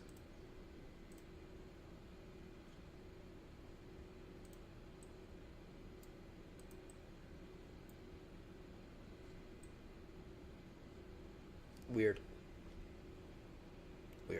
Alright. What's the damage, news guy? What's the damage? 9.65 average touchdown. Yeah, 1.54 G's. Perfect from the threshold.